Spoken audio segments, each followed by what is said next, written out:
Hey guys, Randy Gage here. I want to welcome you to another episode of the MLM podcast from Duplication Nation. And if you're not familiar, Duplication Nation is a media outlet exclusively dedicated to the direct selling, network marketing, party plan, leverage sales profession. It's a labor of love put together by myself and a guy named Jaime Loquier. And we have partnered on this project to bring the profession back, to take it back from the grifters and the parasites and the con artists and the Ponzi scheme people who have tried to hijack it over the years. So it's a labor of love. It all emanates out of duplicationnation.com, the website. I would suggest you go there if you haven't and sign up we publish a weekly email newsletter for free called Network Marketing Times. We have an MLM boot camp also for free on the site. It's a 3-week kind of survival training of like you'd get at a boot camp if you joined a military service, and they teach you all the survival skills so you'll still be there in the end. It's actually 9 lessons concentrated over 3 weeks, teaching you how to be successful and start your business the right way. And then we also publish a monthly newsletter called MLM Confidential. We've got a blog on the site. We've got training videos on the site, resources. It really is. We want it to be your go-to place for business building, knowledge, and resources to be successful in the profession. So please rate, share, like these podcasts and newsletters, tell your team about them, tell your colleagues and other companies about them, if they're the people who want to work together to elevate the profession for everybody. And the other thing that I think you should know, I'm doing this introduction just for the series that we have on the podcast, which comes out once a week, every Wednesday, and it's the Chopping It Up series. So it's really important you understand what you're about to see or listen to, because, by the way, this is also put up as a video on Duplication Nation MLM YouTube channel. And then, of course, on the podcast, we're on all the major platforms. But when you see this chopping it up with ... and then there's a name after that ... that is my partner for the week. And if you're listening in the Spanish version, that is Jaime's partner for the week. So you'll see each week I chop it up with someone, and you need to understand this is not an interview. Me and my partner each week will just throw down real world conversation. It's not they don't interview me. I don't interview them. It's a conversation for grown-ups. The mission, the vision behind this project is that there was really nothing in the space for the big kids, the real world locker room talk. We've got lots of stuff that has basic training, right? How do you meet a candidate? How do you get a phone number? Contact them. There's lots of that in this space. There's lots of motivational and rah-rah stuff in this space, right? Where you could just listen to motivational excerpts and speakers all day long. What we don't have, at least until now in this space, was a safe space where you and your leaders could go and hear what we call R-rated locker room conversation. So we really do mean it is for big kids, because first of all, there is explicit language. If you've ever heard me frequently, I can use some explicit language. Some of my guests do as well. So it's not appropriate for little ears. And it's also not appropriate for a beginner who's just trying to figure out how do they get their first 3 customers? How do they enroll their first person? This series is not meant for those people. This is a series exclusively dedicated to leaders. And my partner and I have that conversation each week, and you get to listen in. So you won't see any big introductions of them. There's no show business, rah-rah, sound effects, special effects. It's just real world conversation with $1 million tips just raining from the sky every episode. So that's what it's all about. Let's get to this week's episode and let me know what you think afterward. Peace.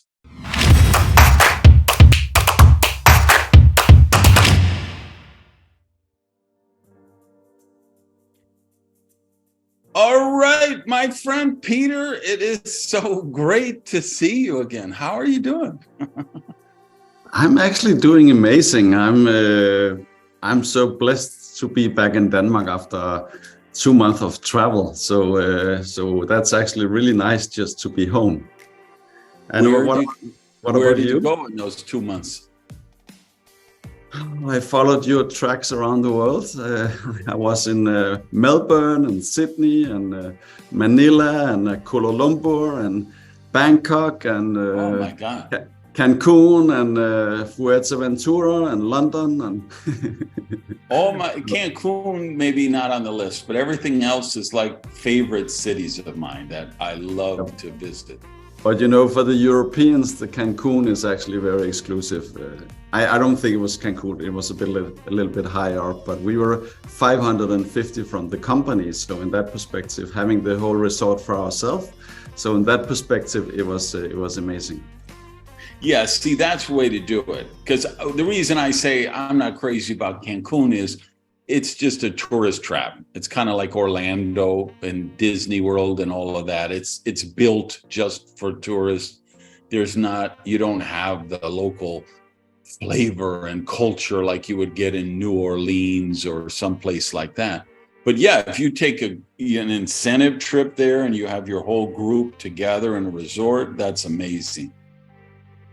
It was amazing. I mean, it was the same when the whole company went to Bali and all the Australian was laughing of us because Bali, I mean, it's 1 hour away or something like that. And they couldn't understand why we thought that could be so exotic. So then we have some European places where the American and the Australian are so excited about coming, and we just think it's extremely boring.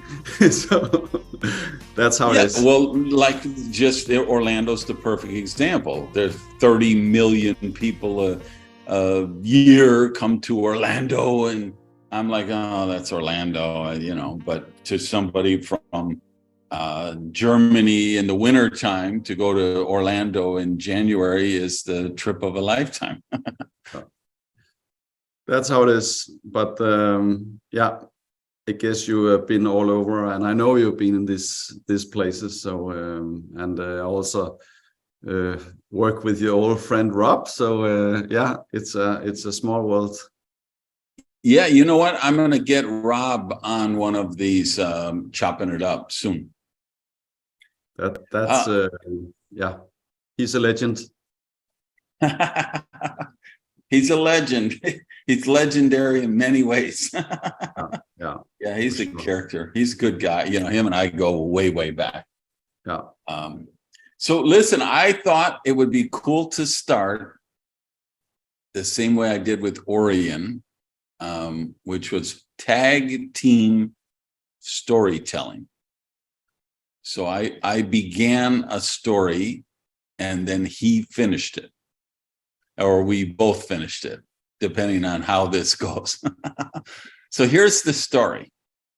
There's this guy named Peter in Scandinavia, and I think he's really struggling building network marketing. He's young, he's trying to figure it out, he's having a lot of problems.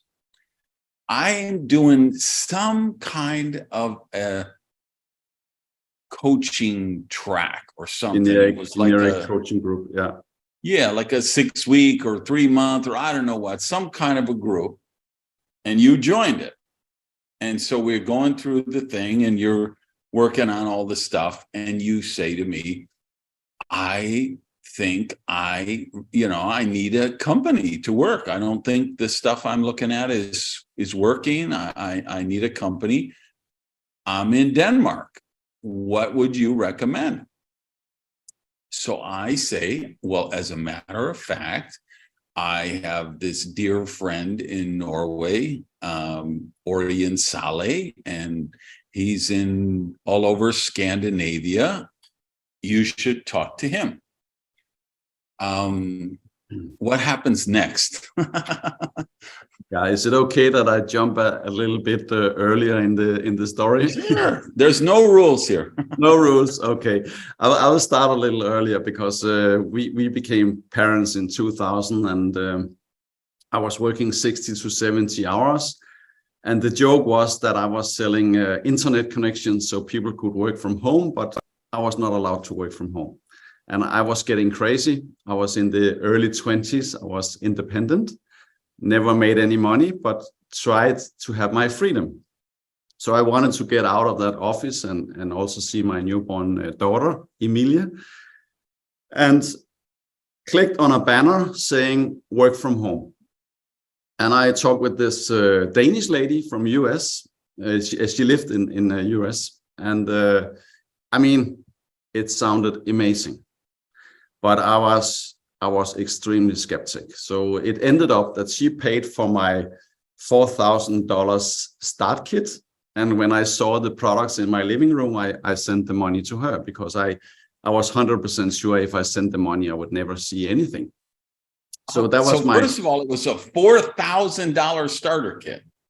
Yeah, I'm allowed to mention any names. Yes, mention them. These are big kids. Big kids who watch this. Kids, we can handle it. Yeah, it was Herbalife I was actually starting up with. Yeah. So the only song you should not play as an intro to this one is Simply the Best. So all the people who lost some weight, but not everything, they were dancing to that song. And it was actually 1 week after I started, there was a newspaper article that this is a pyramid scam, stay away. And I just thought, okay, I just lost all my money, and what's going on? And the funny part was nobody never saw that article except for me.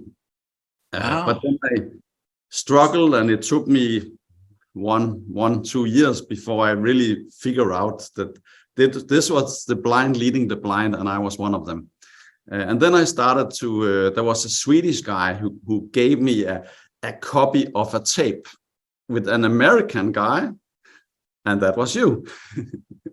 Was that like Escape the Rat Race, or it was a training tape? I think it was some kind of recording you've done for Aaron and some training in Stockholm or something like that. Okay. Yeah.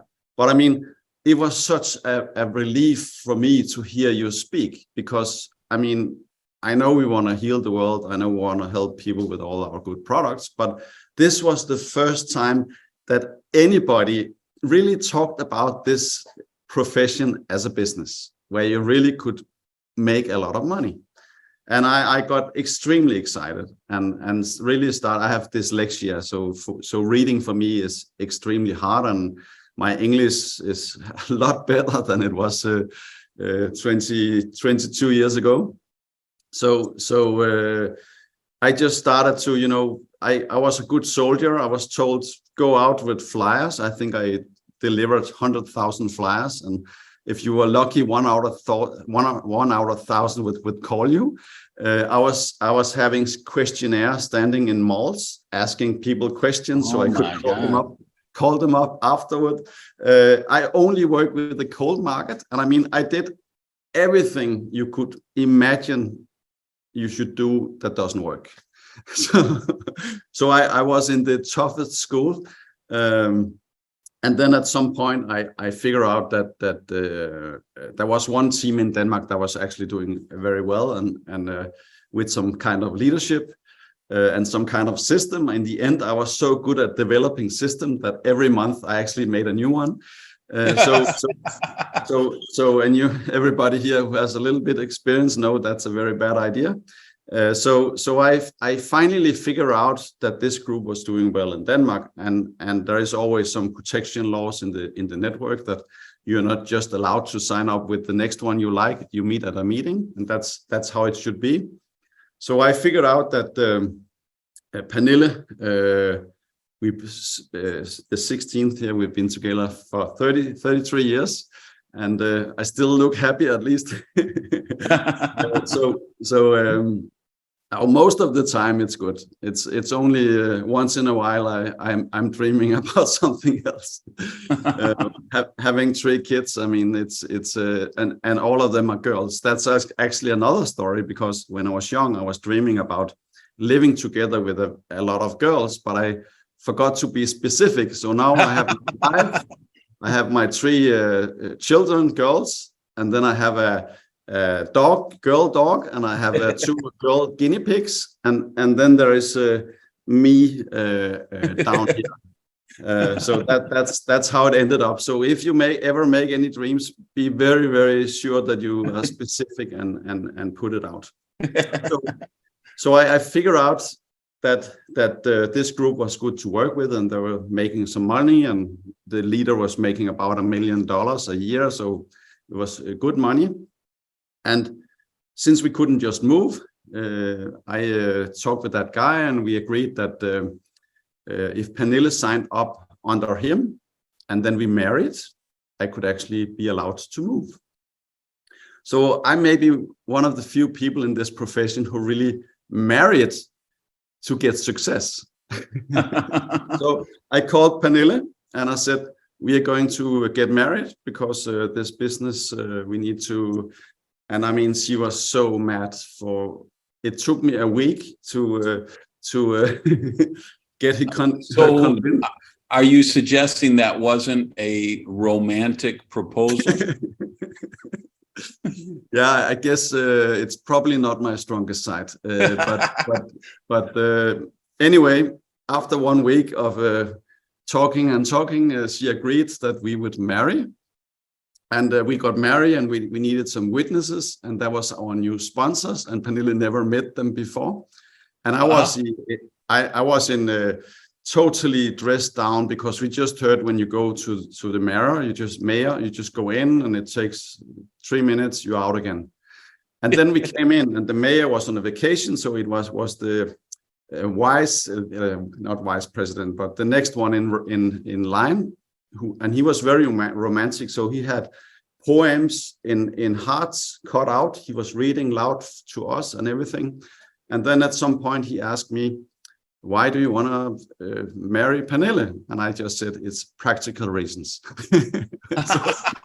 You are the hopeless romantic. So he didn't expect that. And our new sponsors, who should be our witnesses, they were totally tight and they totally dressed up, and the children had flowers in the hair, and they were completely overdressed. And we lived on this small island, so they brought a picnic with champagne and everything when we took the ferry back to our home, and we were so underdressed.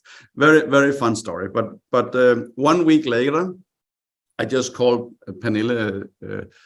My sponsor at that company was called Jan. Now he's called Arjan. Very practical.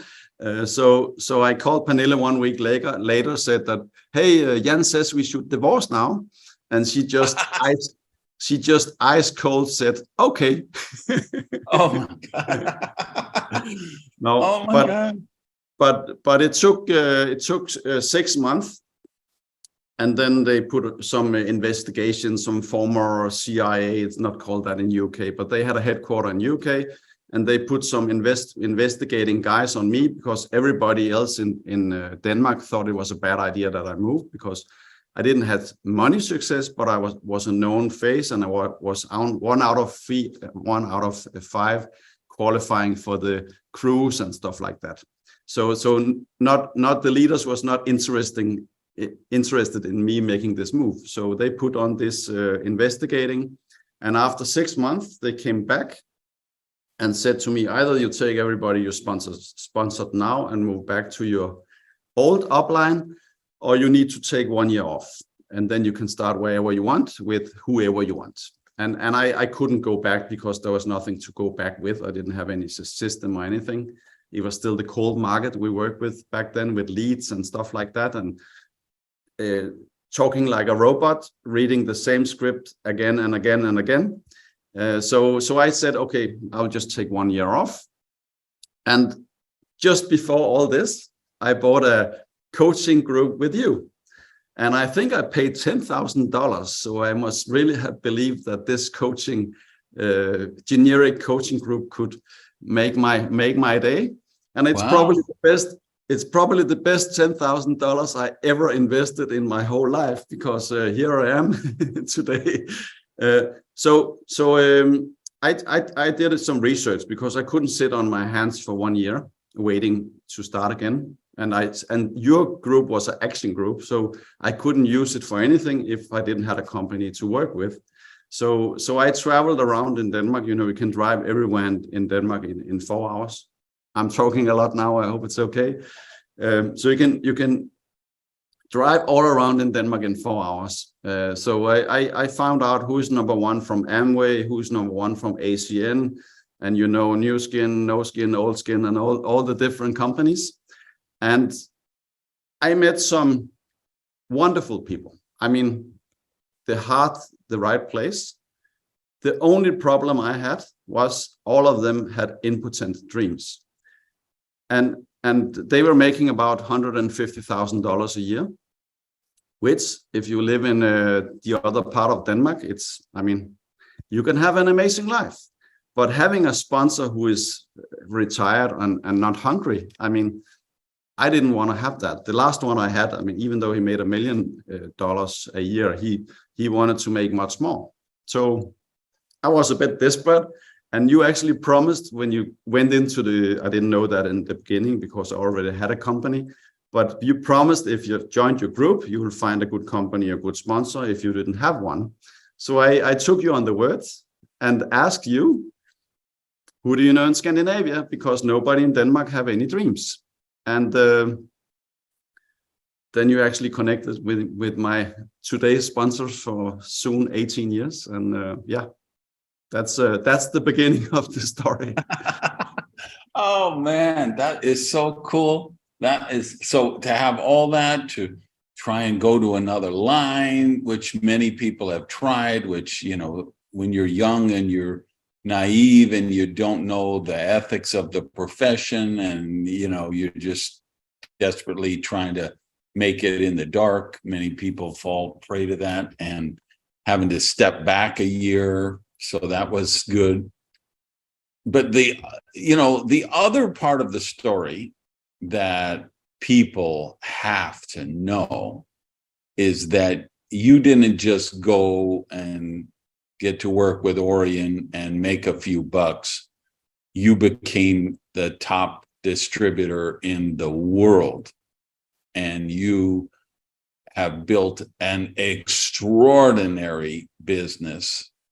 And then you, and I hope you don't mind me saying this, but I know this for a fact, I know you are one of the wealthiest people in the entire country of Denmark, because you built that business, you built a customer base, you built a distributor base, then you bought stock in the company because your company is on the exchange there in Scandinavia, and the company's done amazing.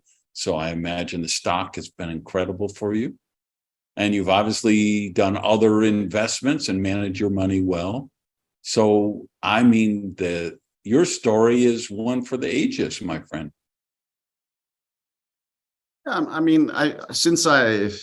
In school, I went to first class twice. I was sitting outside class the first year, so they thought I should take it one more time.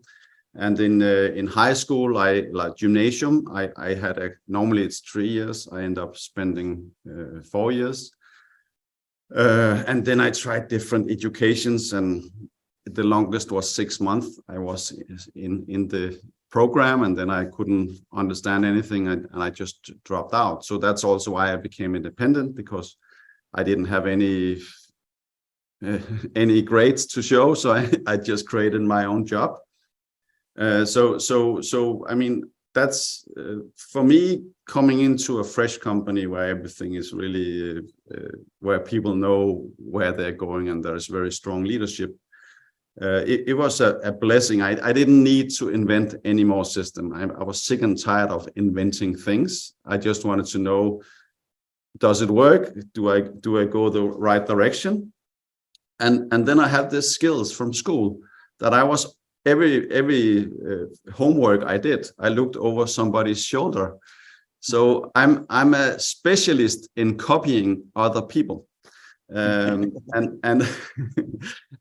that's probably the best skills you need to have in this profession, because if you read the Express Start manual and you have the system and you follow that, funny enough, you will actually end up having a success. And of course,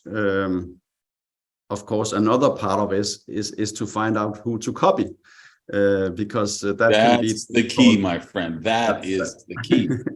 That can be difficult in the beginning, who to copy, but by reading the books and listening to tapes and CDs, and then it became online later on. I mean, that has and in some way the 100,000 plus flyers I've been walking around with, I mean, that was perfect for me, because I was programming my mind all the time. Actually, I thought about you recommended so many things. So Randy, I'm really thankful for everything you've done for me and my family and for thousands of other people. You also have a chapter in my book, Dreamcatcher, where we talk and have a chat, which is amazing. I was just reading it today, so remembering what we were talking about. You have that's in English, that book, right? I also have also English version, both in English and Danish. So it's also on Amazon. All right, so we'll put Amazon. A link. Give me a link for where they can buy the English version. We'll put it in the show notes. There is an ebook on Amazon, so it's easy and cheap to okay. Get. Yeah. So at some point you recommended me a meditation program called Holosync. I don't know if you remember that. No, I don't. Bill Harris, Holosync. And I bought this. Yes. Yeah. I bought this program because it was amazing, because you could put in your subliminal. Right. It was the subliminal programming, and they played so the music. music. Put in your own goals as a subliminal programming. Right. And then there was a little bit difference in the frequency between right and left ear. So that forced your left brain and your right brain to work together. And a lot of other technology was on this program. And I think also it cost about $10,000. So it was extremely expensive. But I bought it because I wanted to do everything I could to upgrade my mind, since I didn't learn anything in school. So I bought this, and then I got it home, and I was shocked, because it would take 6 years to go through. You every half year you will get a new level, so you'll get deeper and deeper and deeper. But the headline of the program would be that instead of meditating in a cave for 30 years like a monk, you can take this program and get the same vibration in your brain and stuff like that. But I mean. So every day when I worked my business and I came to noon where I felt like killing somebody in my team, I instead of killing anybody, I went in and meditated 1 hour every day. And also in the evening, I was also listening to it. But every day for 6 years, I was just following this program. Every time I felt my energy was a bit low, I still have all these different tools I can use, because it's impossible to do this business without the right energy and the energy shift. If you come from job, that's what we should be very aware of. Yeah, and so for people who listen, there is debate in the science community, as there is on everything, but there is debate about the efficacy of subliminal programming. There are people who say it doesn't work. I found it extraordinarily helpful for me. The idea is you have auto-suggestion, which of course Napoleon Hill first talked about in Think and Grow Rich. And the key is, and what you're talking about, what I recommended was, once you get in that alpha state, back then, of course, we had these things called tape recorders. Most people watching are going to have to Google that and see what those were. So I made a tape of, I am, 2 people a day bring freedom my way. I will do today what others will not do, so that tomorrow I can do what others cannot do. Money is attracted to me like a magnet. I enjoy meeting people. I am confident recruiting people. And so I'd make the tape, and then I would get in. The key is you've got to be in an alpha state, which is we have the alpha, beta, theta states, different states of mind. And alpha is like that state in between waking and sleep. And that's when, if you believe, as I do, and the people who believe in subliminal programming do, that's when your subconscious mind is most receptive to messages. And of course, when your subconscious mind is programmed with something, it doesn't debate it, it doesn't question it, it doesn't analyze it, it just does what it's programmed to do. Because we are like computers in many, many ways, the subconscious mind. And yeah, so to me, I still, to this day, I still verbalize affirmations out loud. I still write affirmations in a journal. The power of, I don't know, we're both really wealthy and successful and prosperous in many ways now.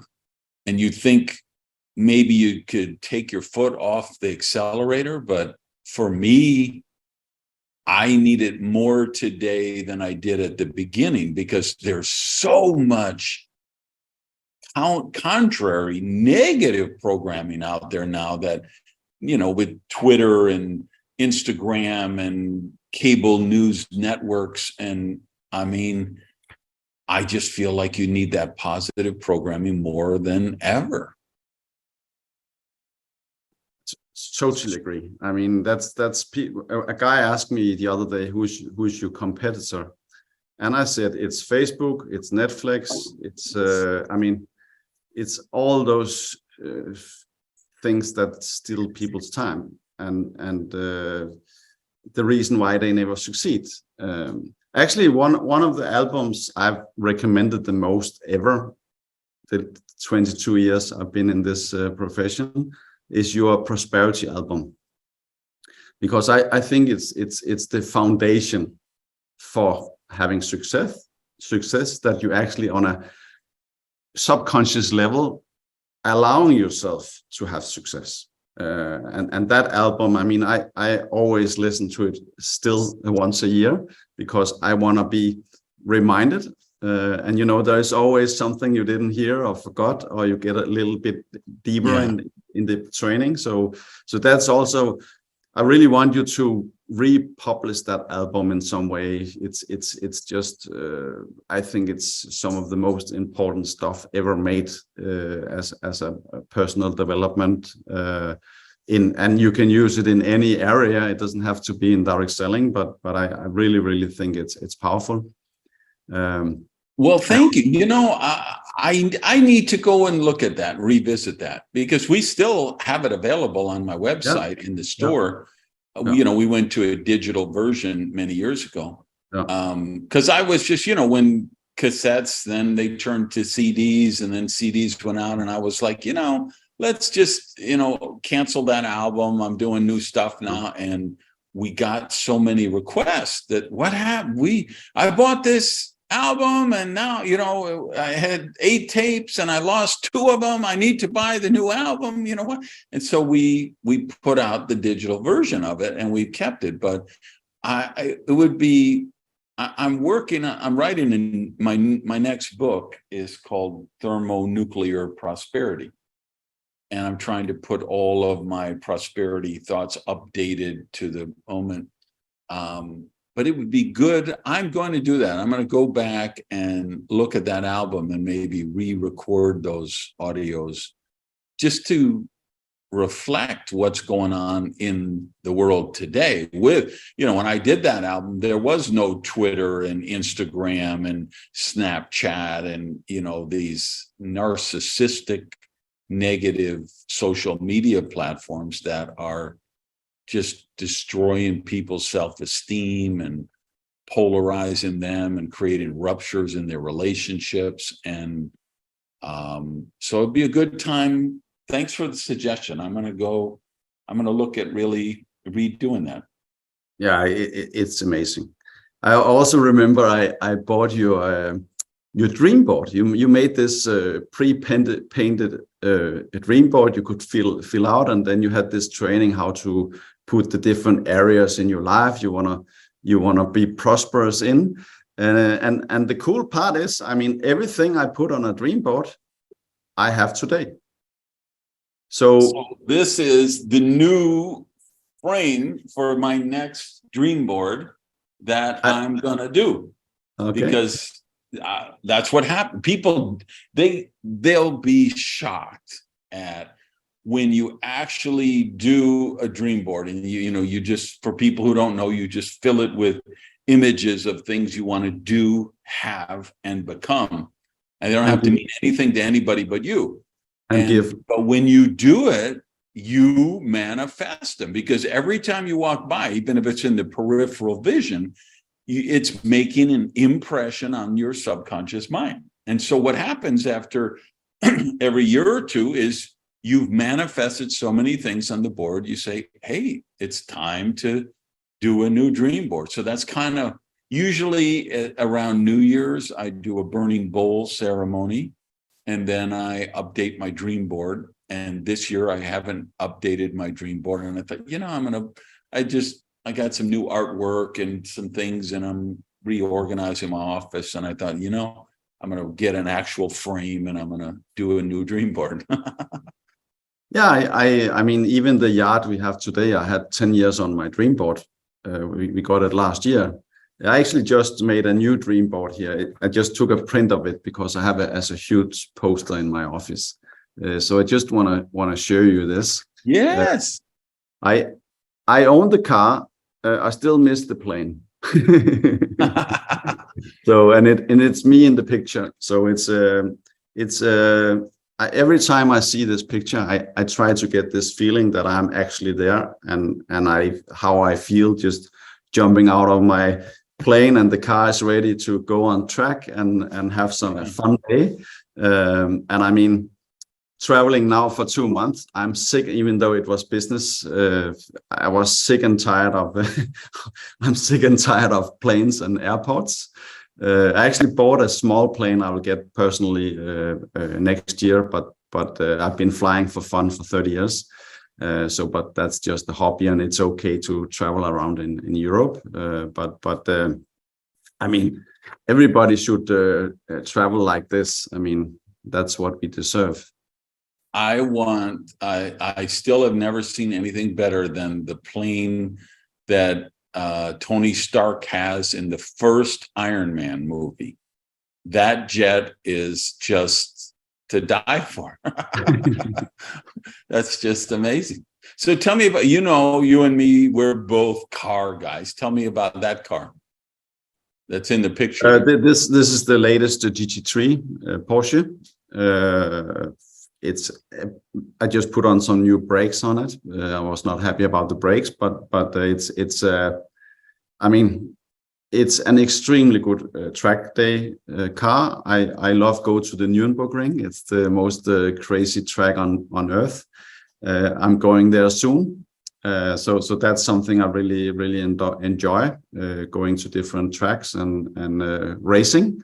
I also have a huge sim racer in my office where you sit in a racing seat and simulation, simulator. Yeah, with a huge screen and everything. I mean, it's even before I take on my helmet because it's so real, and I can really feel when I go to the real track that my reflection is my handling is so much quicker, and I'm actually sometimes shocked about, hey, did I just do that? Because it goes so quick and it's just programmed in your subconscious. Otherwise, you will crash if you have to think about what to do. So it has to come automatically. You got to think quick. Most people, I don't think we do miles per hour here in the US. So we'd say 100 mile an hour would be a threshold. Most people have never gone 100 mile an hour, and they don't realize how fast that scenery comes at you. And when you get on the track, like the tracks I race, they're, with S curves and everything. So maybe the fastest I've ever gone is 140 mile an hour or so. And I mean, people, and we have this highway in Florida called Alligator Alley, because it's just out in the Everglades and the wilderness. There's no towns, there's no anything. And there's about this, 1 hour stretch from east to west, and pretty much no police activity and pretty much no traffic. And you can just even off it, which obviously I'm speaking theoretically, because of course I would never go over the speed limit. But theoretically, you could get on Alligator Alley and you can get your car up to 120, 125 if you have the kind of car with that kind of engine. And those telephone poles or those fence posts or those whatever, if people knew how fast they come at you, they realize. Because I remember years and years and years ago, there was ESPN, the magazine or sports magazine or something, they named a race car driver the athlete of the year. And I thought, that's the dumbest shit I have ever heard of. The guy is driving a car. You have people who are playing football and hockey and gymnastics and baseball, and you give this to a car driver who's using a machine? I thought it was so crazy until I started buying my Vipers and I started racing them. And then you realize, oh my God, this is a serious physical workout. Yeah. I mean, that's what I love about it, that I actually feel that I'm getting a little bit better all the time. And I mean, it's like personal development. I mean, luckily I'm in a team and with a company, and I'm the second largest owner and the main owner. I mean, they are growing every time I meet them, and that's how I think it should be also, to keep being fun, and that's for sure what I feel also by racing, and then do some practice in my office without where I can crash it with no cost. I actually 2 years ago crashed my old GT3, but that's another story. I have a question for you, because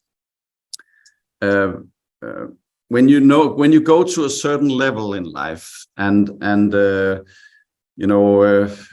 with all the cars I buy, and I just got a Lamborghini Urus, and I get a new one here in September, the new Performante version.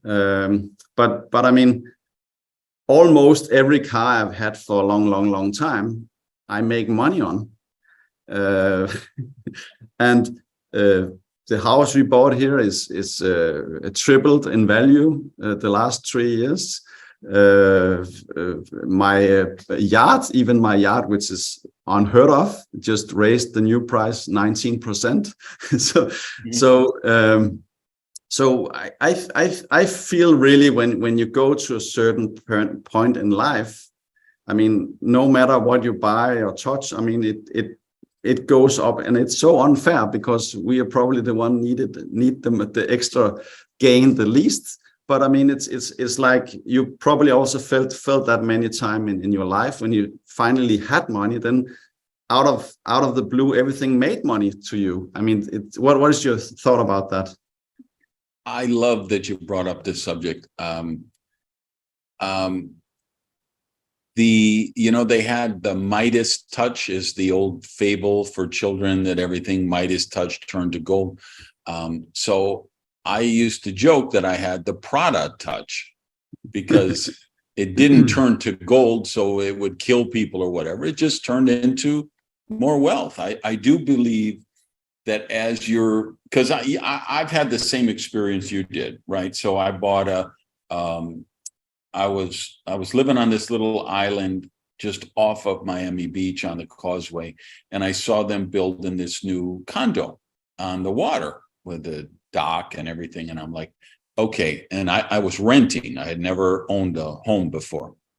And I saw the building going up, and I'm like, okay, when that building is done, I'm going to go and I'm going to buy a condo on a high floor with the breathtaking view of the water.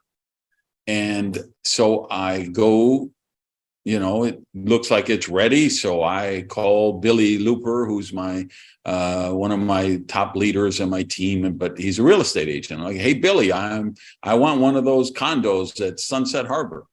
And so he, calls me back in like 10 minutes, and he says, that building is about to open. I said, yeah, that's why I want one. He's like, Randy, those sold out 2 years ago. All the speculators in Miami Beach, they saw that, because South Beach, there's no parking. There's no, so this was the only building with parking, with a marina, with, off of the busy streets, nice little neighborhood restaurants and sidewalk cafes and everything, but not on Ocean Drive where it would take you 45 minutes to drive 3 blocks. There was no traffic. And he's like, you got to find somebody who has a unit who wants to flip it because they're all sold. So we find a guy, and he bought like 4 units, and he's flipping them. And he bought it, he bought them for like, oh God, it's so long ago, it's hard to remember, but I'm guessing he's paid $175,000 for them, or $200,000 or something. So Billy says, I got this guy, he's got 4 units. So I found out 2 of them were next to each other. So no, that was after I bought. This was after I bought. I got to keep the story in sequence. So I just tell him, okay, can't you search the public records and see how much he paid for it? And he said, yeah. I said, okay, go search, find the best unit that he's got. And he had one in the 3-bedroom line. So you had 3 bathrooms, 3 bedrooms, or 2 bathrooms, 3 bedrooms. And I was like, okay, so find out what he paid and just offer him $100,000 more than he paid. So he took it. And so then, because of course I'm finally making a lot of money. I'm nouveau rich. I'm spending money like a drunken sailor. I know nothing about financial literacy or anything. So I overpay for this unit. And then I've probably spent $180,000, $200,000 renovating it. Then I spent gorgeous, all designer furniture from Italy, and, $5,000 toilets with the built-in bidets, and play music and mood, night lights, and, all that stuff. And, just gorgeous. And I end up, so I really overpaid for it. I put a lot. So now I have the highest priced apartment in the building, except for they had penthouses. And Michael Keane, the actor, had a penthouse above me. And so those were worth, $5 million or whatever they were worth, 10 million, I don't know. But as far as anything under the penthouse, I had the most expensive one. And so you would say you could never sell that and make money on it, because first of all, nobody could get a mortgage because the mortgage would say, well, no, all of those, the average price of those units in the building are $400,000. How would you sell yours for $500,000? They couldn't get the financing. But I didn't want to sell. I just, the valet guy saw me in the elevator one day, and everybody in the place knew my apartment. They, the maintenance people, they had come in, and everybody talked about what I had done because it was just, it was like Architectural Digest. It was a dream. It was my dream home. And so I run into him in the elevator, and he says, I'm becoming a real estate agent, and I have a couple, and they want to buy a unit in the building. They're looking for your kind of unit. Are you interested in selling? So I'm cocky guy. I said, well, for the right price, anything's available. And so he said, can they come and look at it? Can we arrange? So they did. And so I made a price of what I paid, all the upgrades, everything. And then I added $200,000 to it. And I said, that's the price. And they said, well, would you? And I'm like, no, I'm sorry. I didn't make this clear. I'm not looking to sell. I'm not looking to negotiate. I'm not doing that. But so that's the price if you want to buy it.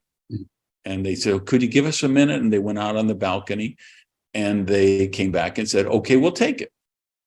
And it turns out that, what I thought was an outlandish amount of money, right? Because now we're in the $500,000 plus range.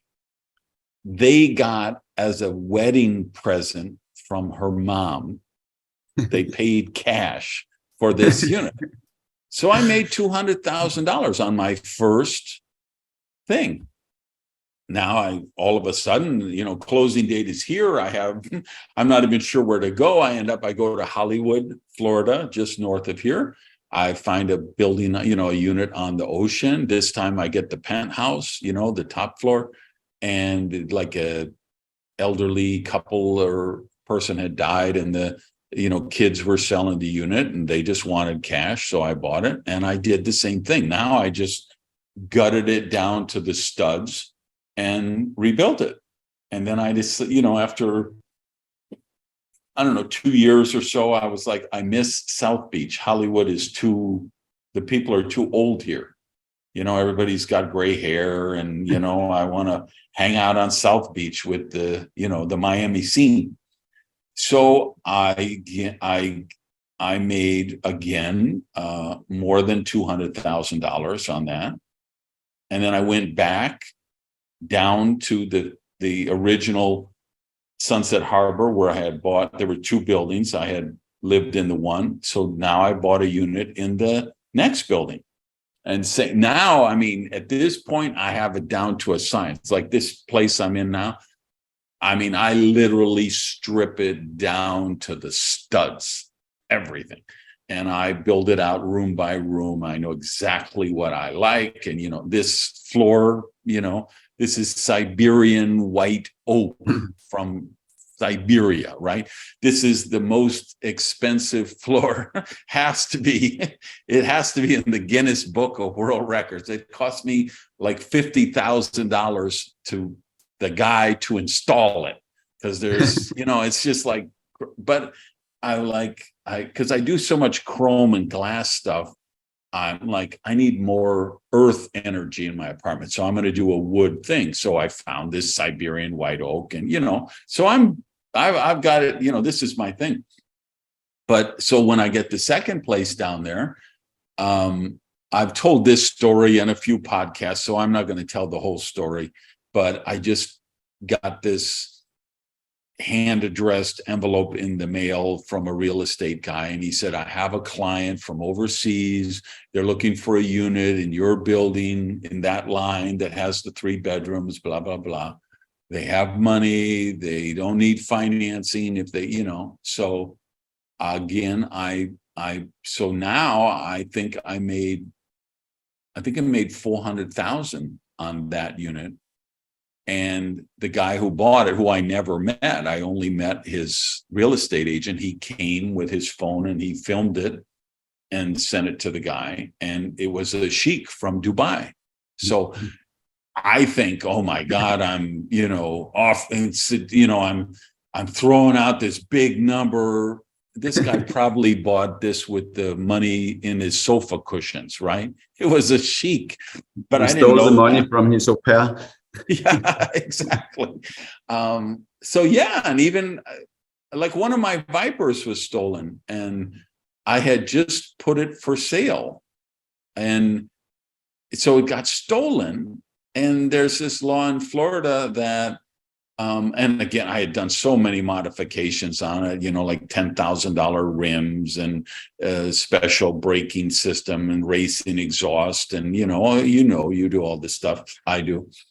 And so I put it for sale in the Auto Trader, and then it got stolen, and I filed an insurance claim, and they have this law in Florida that if your car is stolen, they have to replace it at the replacement value, which was like 30,000 more than I was trying to sell it on the Auto Trader. So I do think there is that product, because it isn't. I think what it is the prosperity consciousness that you develop, because people buy homes and cars and lose money on them all the time because they haven't developed prosperity consciousness, or they haven't developed financial literacy, right? So like me, when I was young and first started making money, I just bought, I pissed away millions of dollars on cars and trips and gewgaws and watches and shoes and whatever. And but I'm so grateful that I was able to do that. And then I learned financial literacy, right? And how to, like at this point, our mutual friend, Art Jonak, he's always sending me stock things. Hey, this company had an earnings call, and Druckmuller says this, or Bernanke at the Fed says this, and I'm always like, Art, I'm not a day trader. I don't buy a company stock unless I plan to keep it for 10 years or more. I buy the stock because I believe in the product, the service, the executive team, and the market share. So I don't want to know. I don't ever check. I check my portfolio 2 times a year. And I know I lose earning opportunities because there's dips. I don't care about any of that. I don't, my thought is, okay, how can I generate more cash flow? How can I put that money to work? And how can I be a good custodian of that? Right. So literally the other day, he just sent me this thing, here's a 1-hour talk that Druckenmuller did, and I'm like, thanks. But an hour that I spend watching that talk is an hour I could sell and do something and make money. And then I can put that money to work. So I can't worry about what Elon Musk is doing and what Bezos is doing and what, whoever. I'm like, so I'm glad you took us down this path, because that was one of the things that I had on the list that I wanted you to talk about, because, for people watching, I'm not exaggerating when I say you have become one of the wealthiest men in Denmark. And Denmark is not an insignificant country. Denmark is a very prosperous nation. All of Scandinavia is very prosperous. This is not like Latin America or Africa, or, I think you guys have a standard of living. I think it's higher than Europe, higher than the United States. I don't know that, but that's my take, having visited there so much.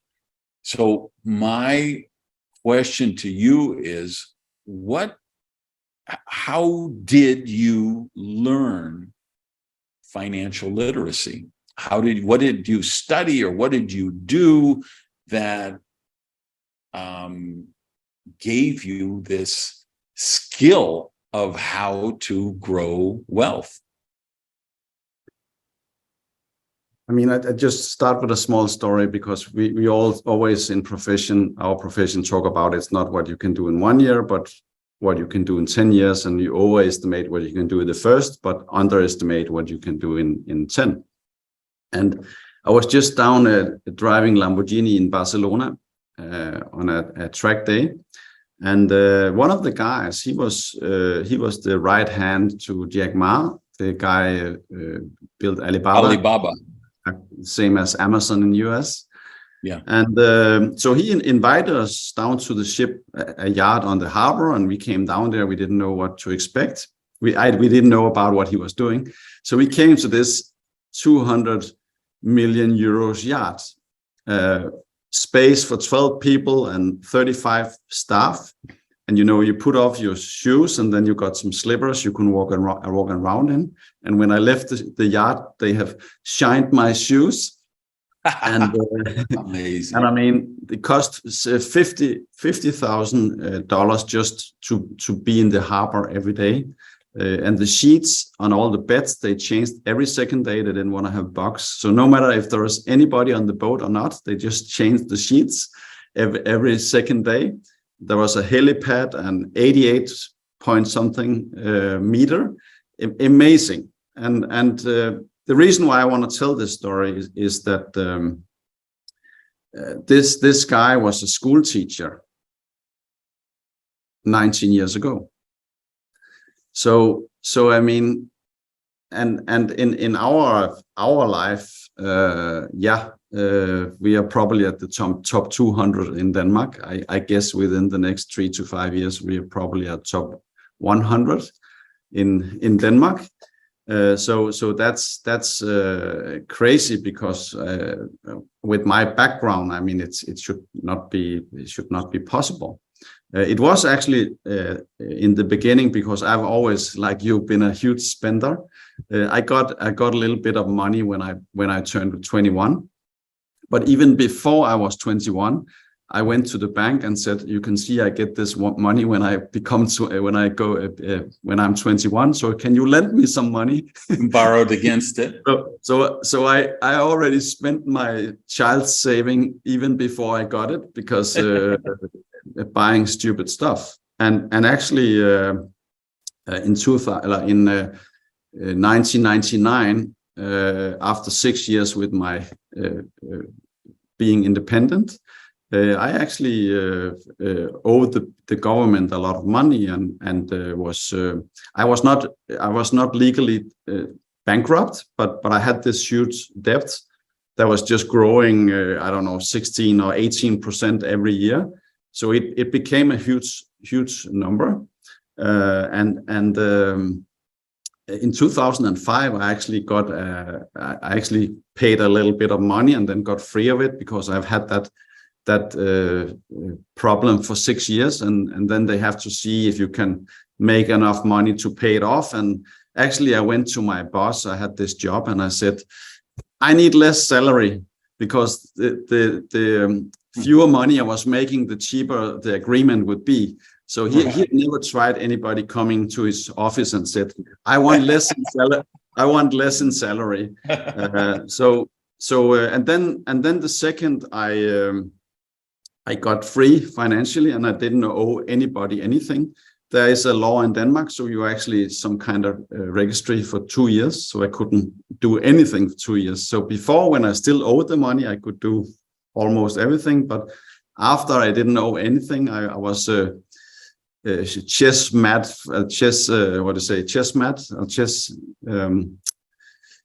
Doesn't matter. I was out of the game. Checkmated.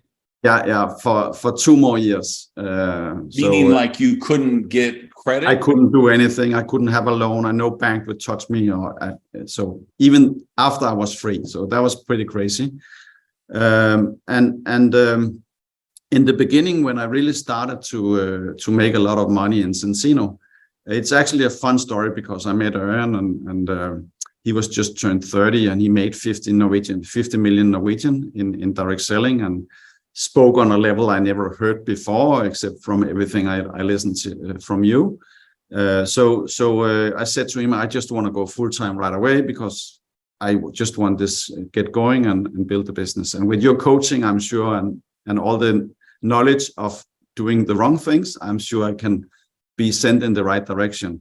And then he asked me, do you have $25,000 on your account you can live from the first half year? And I said, I have minus 25,000 on my account. So he actually said to me, if you go full time, I will not work with you. So I was actually forced to have a job the first 6 months, and then I was making about $5,000, $6,000, and with Pernille's nursing salary, we could make the ends meet. And then after 3 years, we were traveling so much that we couldn't. Pernille quit her job, and then after 6 years, I was 40 and was actually financially free.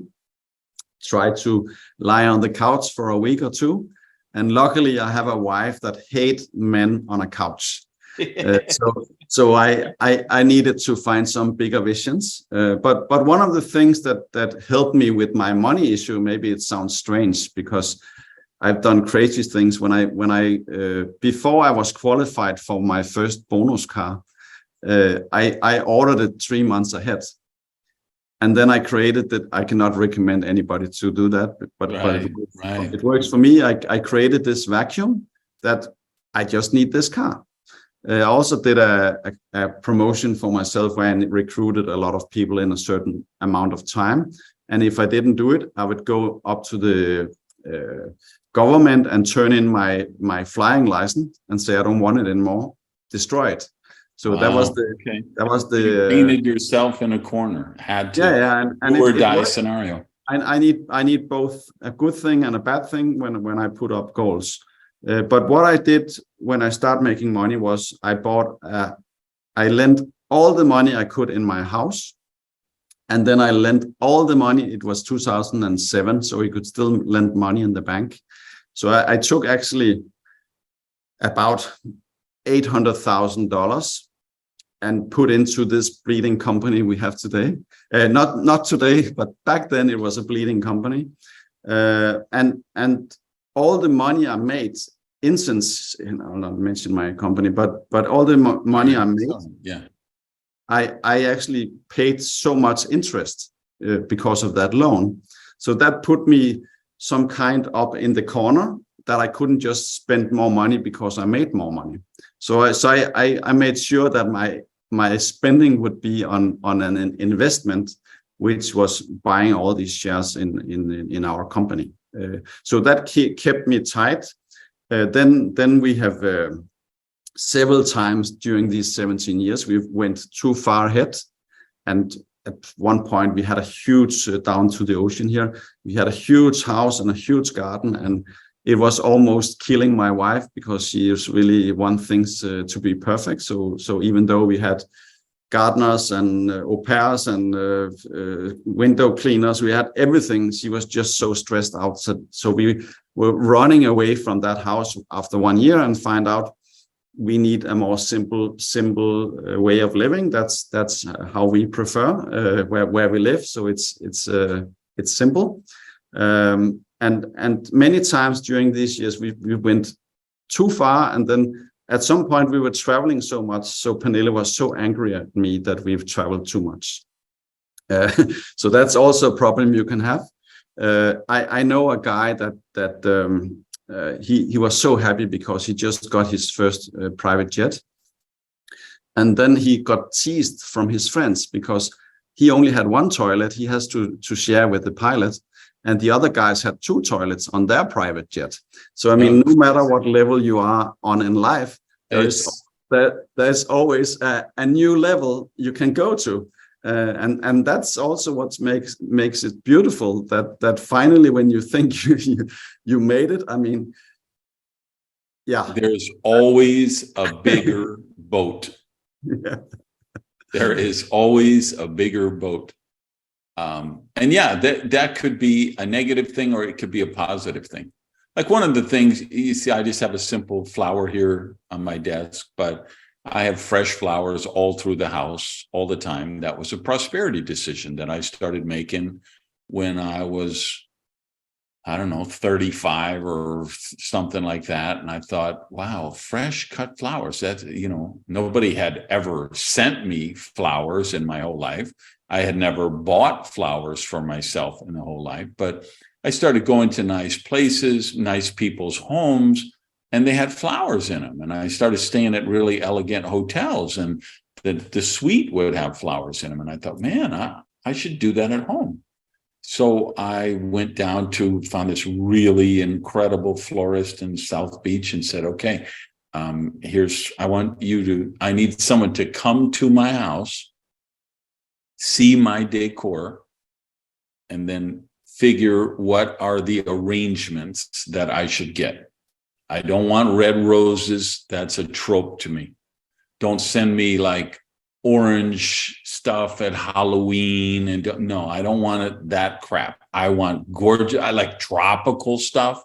I love Fiji and Hawaii and Tahiti. So I love birds of paradise and, nice. So I need you to come and see my furniture, because that's what makes the home, I believe, that makes it pop, that makes it home, is the artwork and the flowers and plants. That's my belief. So they literally sent the designer there, and he came, the arranger, and he looked at it. And then so I started. And so it cost me $500 a week to get these flowers delivered to my home. And I thought, man, I've got to be the richest person in the world, because I'm spending $500 a week on fresh cut flowers. And then I had a guy who came every Monday, and he would detail all of my cars. Well, another client of his was Richard Branson, who had a place in Palm Beach or Boca, I don't remember where. And he said, oh, Richard spends $5,000 a month on flowers. And then you realize, okay, there's always a bigger boat. If you're going to buy into that bullshit of, I got to keep up with someone else, you'll be miserable your whole life. But if you just say, no, what would be, what kind of clothes do I like to wear? What kind of home do I, because there's, I'm a tropical, high ceiling, white, bright chrome and glass penthouse.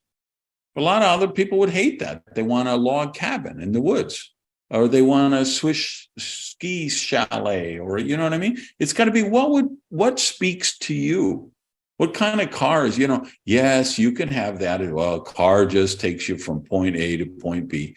But anyone who says that has never driven a Bentley Continental GT or a Viper or a whatever, right? The people who say, why do you get the hotel room? Once the light turned off, they're all the same. No, they're not all the same.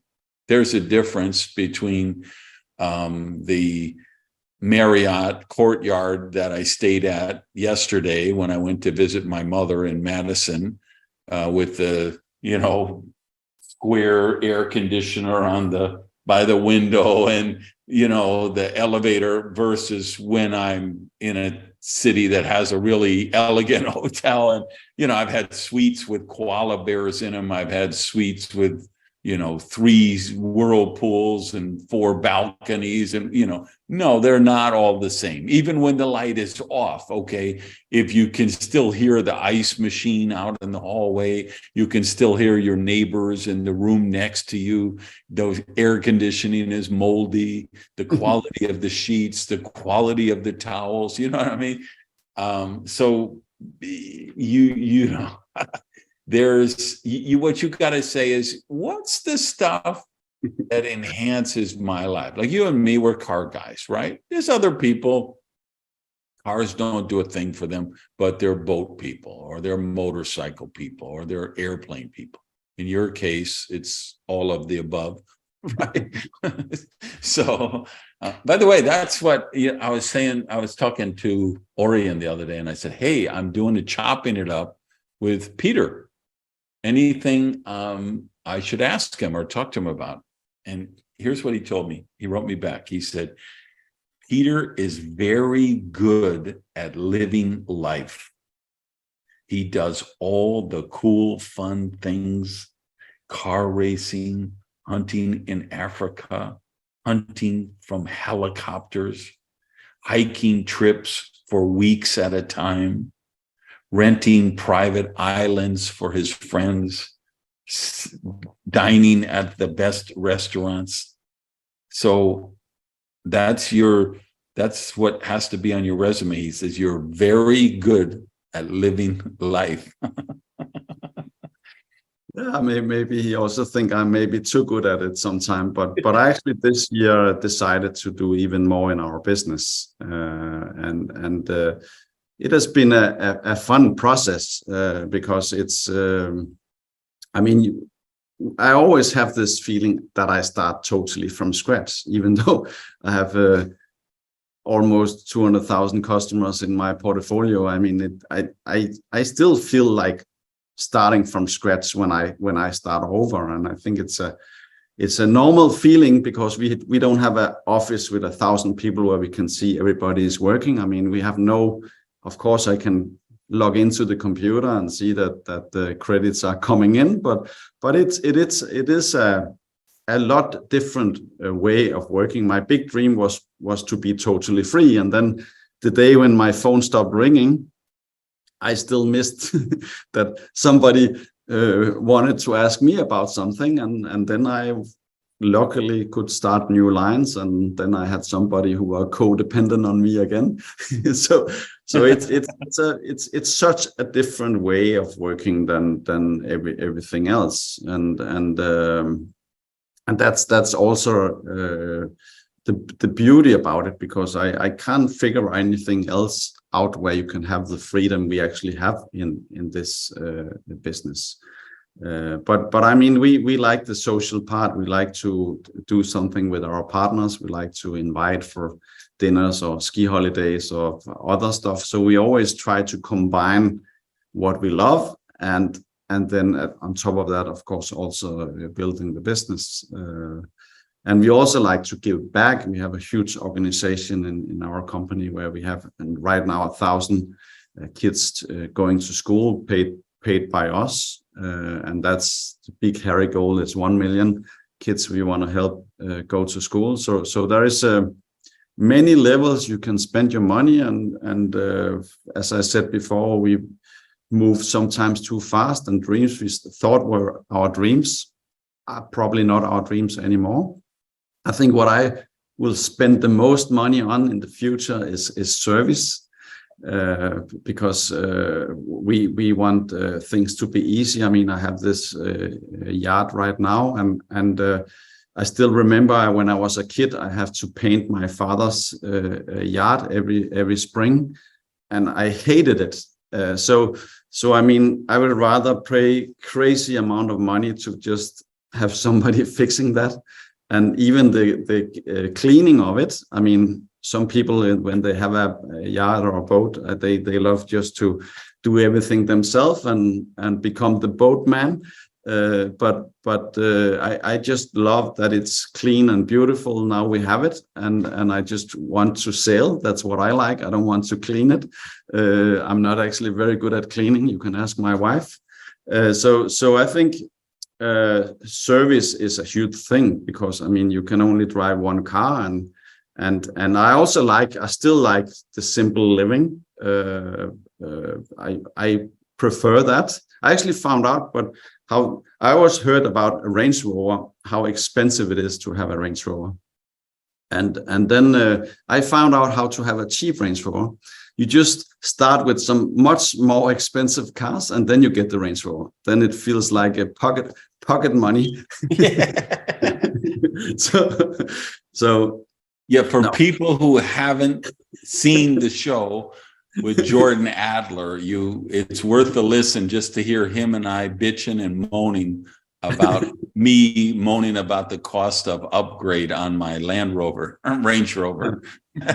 And it's a fun episode. But yeah, I saw the one I heard about his chopper accident. I mean, I went in and saw the small movie on YouTube. I mean, it's a crazy, crazy story. It is crazy. As soon as that show finished with him, I went and watched that video as well. It's like people don't usually walk away from that kind of thing, man. They just don't. No, it's crazy. I mean, I can't even imagine why this guy would take over. I mean, what's a crazy guy. But I mean, wasn't it Jim Rohn said that there's 5 crazy people. There's only 5 crazy people in the world. They just walk around a lot. Yeah. Unfortunately, I don't think that's true. I do believe there's more. There's more. Okay. Yeah, that's my experience of the world. But well, I have more stuff, but is there something you got on your list that you want to talk about next? I don't want to monopolize the conversation. No. Let me hear. One of the things Art Jonak said is you got to ask him about having tough conversations when soft gloves are required, when he's working with the team. Why did he tell me that, you think? Yeah, I think Orrin Woodward calls it the truth coffee. Somebody just spill some truth coffee over you. I actually have several people in my team that only dare to talk with me once a year. Yeah, of course, that's for sure something I can be better at. But the other way, the people who only coach with me once a year, I mean, they cannot probably, they need it once a year. I think when you work with people so much as we have, you just see 100% through them.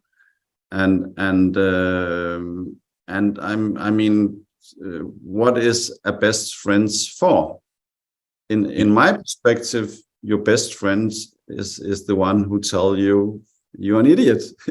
If you're an idiot. Yeah, the best friend is the one who will tell you the truth. Exactly. So I mean, I don't want to waste my time. I don't want to waste their time. And if people really understand our profession, they know for no reason in the whole world, I would tell them something that will not be good for them. I mean, it will be so stupid. It was like shooting myself in the foot or making a hole in the boat we are in together. I mean, it doesn't make any sense. So of course I could put more soft gloves on, and I also try to do that once in a while to only give them 1 or 2 things instead of 100. But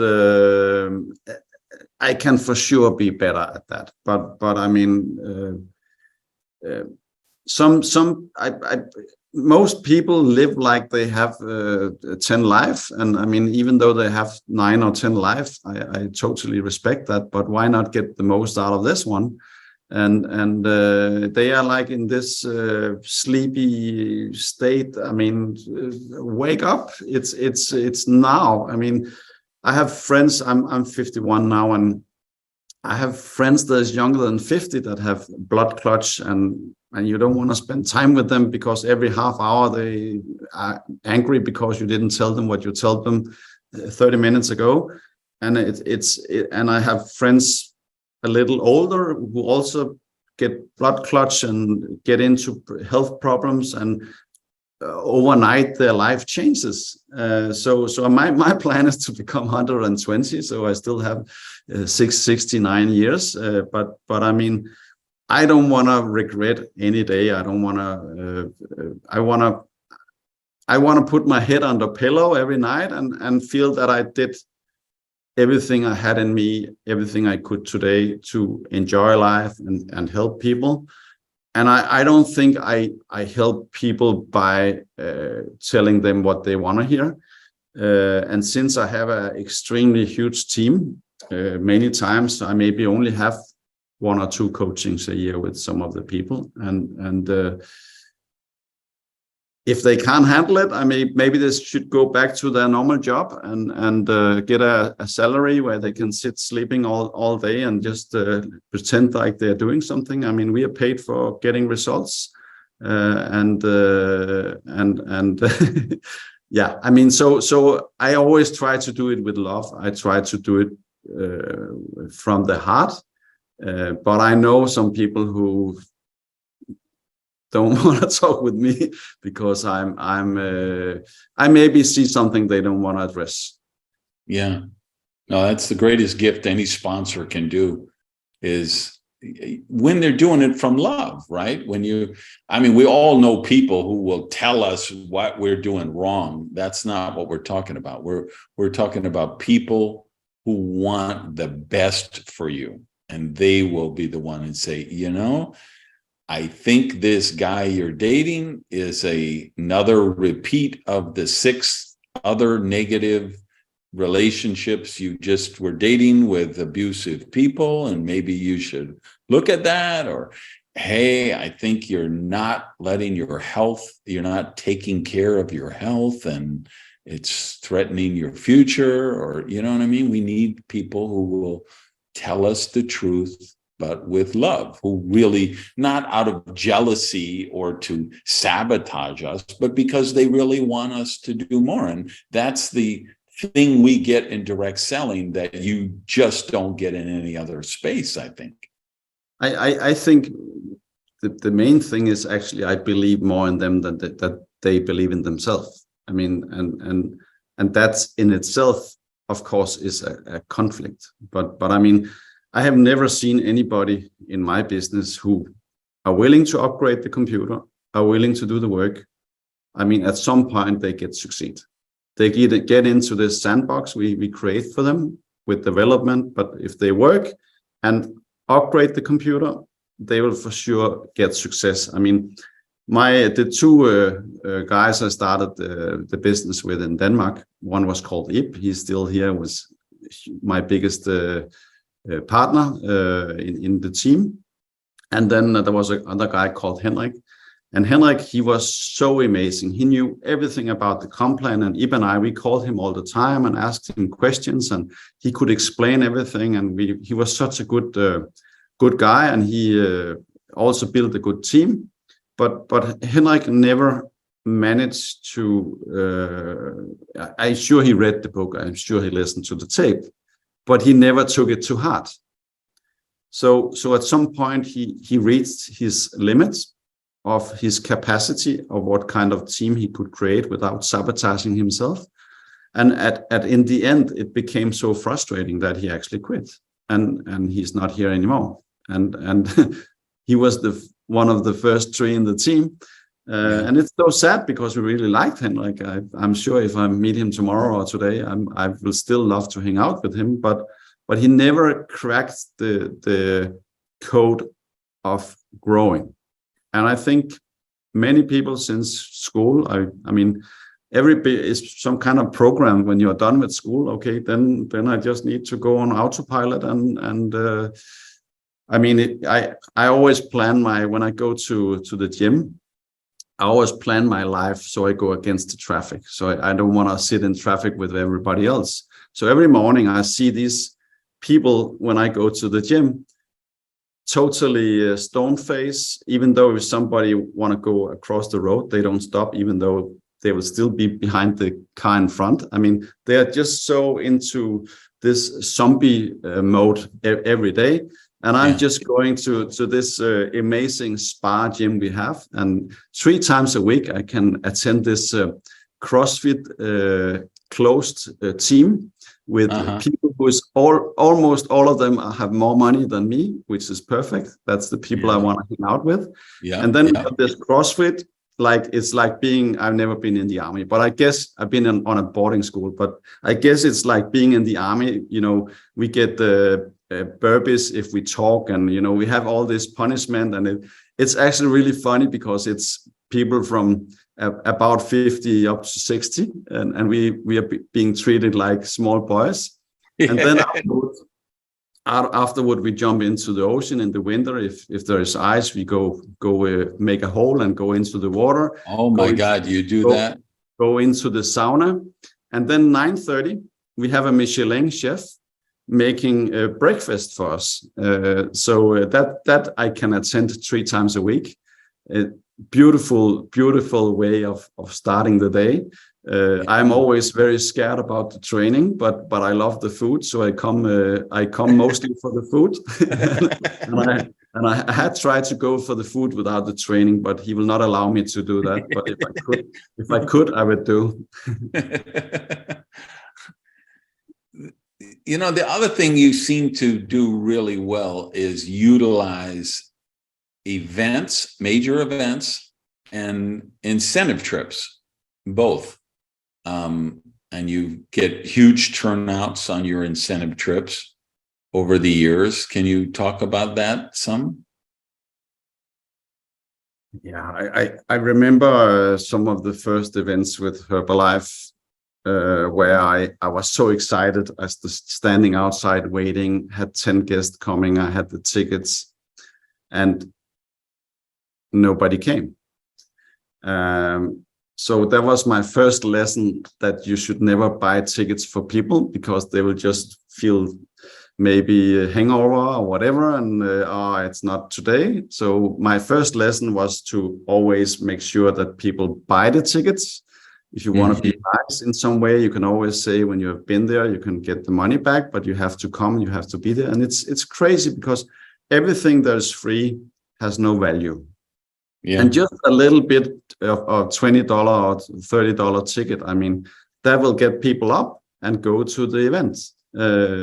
So never ever, even though you want to be nice, give away tickets.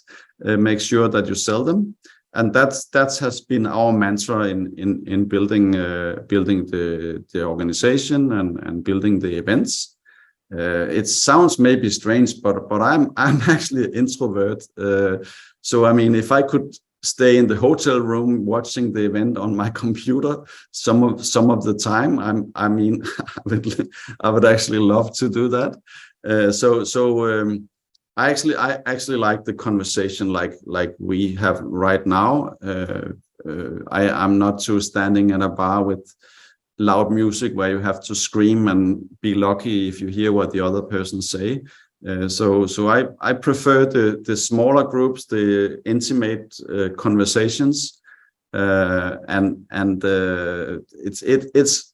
I mean, we just went to Mexico with 520 people. I mean, it's out of my comfort zone. I really have to drag myself out of the suite and say, now you go out and socialize and talk a little bit, and yeah. So it's not natural for me. My wife is 100 times better than me at socializing, but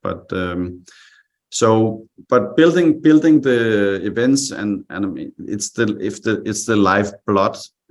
Bringing people to the trips is the lifeblood. I mean, we have so many people who build their whole business because they are excited about the next trip.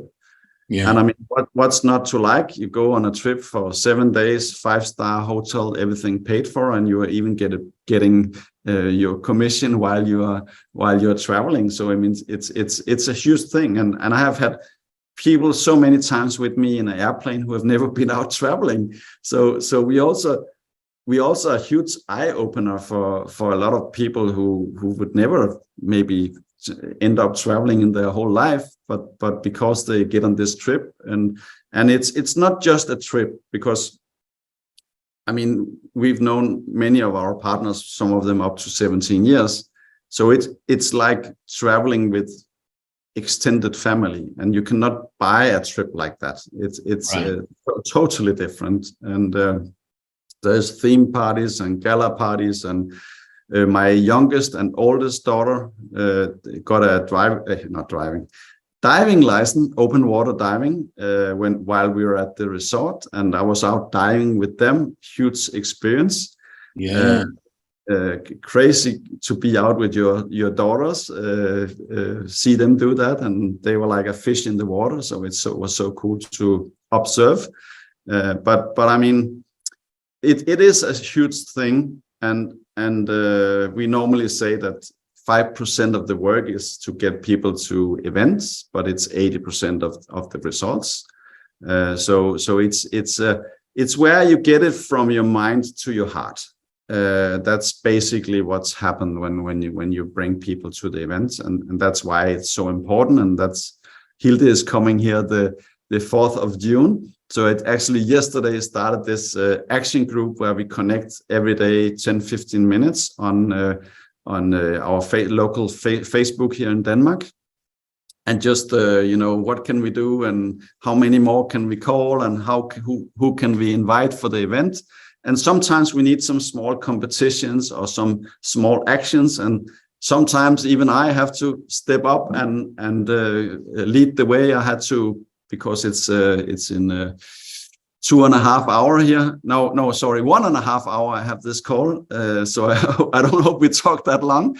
But I mean, I also need to do my part. I need to tell my stories. I need to call my prospects and lead the way. And that's definitely the best leadership is to monkey see, monkey do. I mean, back to basic. Every time we don't think the business works out very well, we go back to scratch and do what we know what is working. And you also talked a lot about these people coming into our business, and they know exactly how to do it much better than you, and they want to change everything. I had this couple once that they wanted to be crown in our company, and they were so ignoring to be with, and they wanted to change everything. And I just said, okay, we make this deal. When you are crown, you can change whatever you want. And then they actually followed the system and pretty quickly became crown. And then I was so curious, okay, what should we change? And they didn't even want to change the spelling mistakes in the startup manual. I mean, they were just so happy about the system. Right. We always used your advice saying, okay, you can do whatever you like 10% of the time, but if I should work with you, I should help you. And if I should go into Australia and help somebody there, I mean, they need to follow the system. Otherwise, I'm no benefit for them. I cannot help them. I cannot be a good sponsor. So it's the system. I mean, why should the company make a system and not give you the best tools? I mean, the only goal for a company to grow and prosper and go around the world. So of course, if we have any good secrets for you, we will put it in the startup manual. That should not be hidden, but people don't understand the business when they enter this profession, and that's the dilemma. That's such a wise, valuable lesson that you just shared there with, hey, just get to crown, which is very high rank in your company, and get your crown, and then you can change anything you want. And then they get there and said, well, no, why would we change anything? That's what got us here. But they don't know what they don't know. And that's where, as sponsors, we have to use some degree of tough love and keep people out of the ditches. And that's where the system comes in. Because, you can be successful without a system, but you will always be a grinder, and you will never be able to walk away from your business. You will never live a dream lifestyle. You could be a very high paid grinder, but you still be a grinder. The other thing that was coming to mind when you were talking about the trips is, and the events, is there's two other chopping it ups that, well, there's a bunch. I think every one of these, to me, I am so lit up about what this series has become. It's just, every Wednesday, my phone blows up as soon as the episode comes out. I'm hearing from everybody all over the world, because there's always something that they're enamored with, which whoever my partner is that week in the show. So, but like we talked about Hilde just now, we talked about Orion. They both have incredible shows. Jonak he did the first one with me, but then there's one with Jeff Higginson where we're just talking about events and incentive trips, because I think he does those better than anybody on earth, other than, maybe like Mary Kay and A.L. Williams, they really know how to do incentives and recognition. But so Jeff is brilliant at that. So that's a great show to watch. And then one, you probably haven't seen it yet because it just came out. Angelo Licari, who's a top leader with Immunotech. And but he started like I did in Amway. And we just kind of got talking in that show about the Amway, that nobody does dream building better than Amway, right? They just have you smelling the leather seats of your bonus car. What color is the carpet, and just everything, and how many, is it an automatic or standard? Is it what's on the dash? What, they make you visualize every minute detail.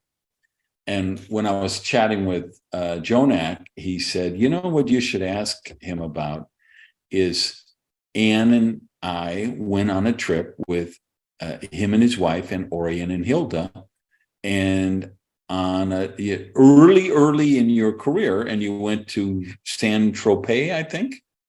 Do you remember that trip? And what did that mean? That, because that was dream building early in your career. What did that trip mean for you? Yeah, we went on the Aaron was renting this Mangusta, and we were down there for 3 days, and we also met Art and Anne. And I mean, it was crazy at that point. Even though when we were out sailing, and the Mangusta is actually looking like a fast, even though it was 80 feet, it was looking like a fast speedboat, and that's the cool part about the design. And when we were out sailing, I mean, we were chased by a chopper because we didn't know, but they wanted to take pictures and sell us the pictures afterward. Of course. We just thought we made it. We are famous. they just want to sell us the pictures.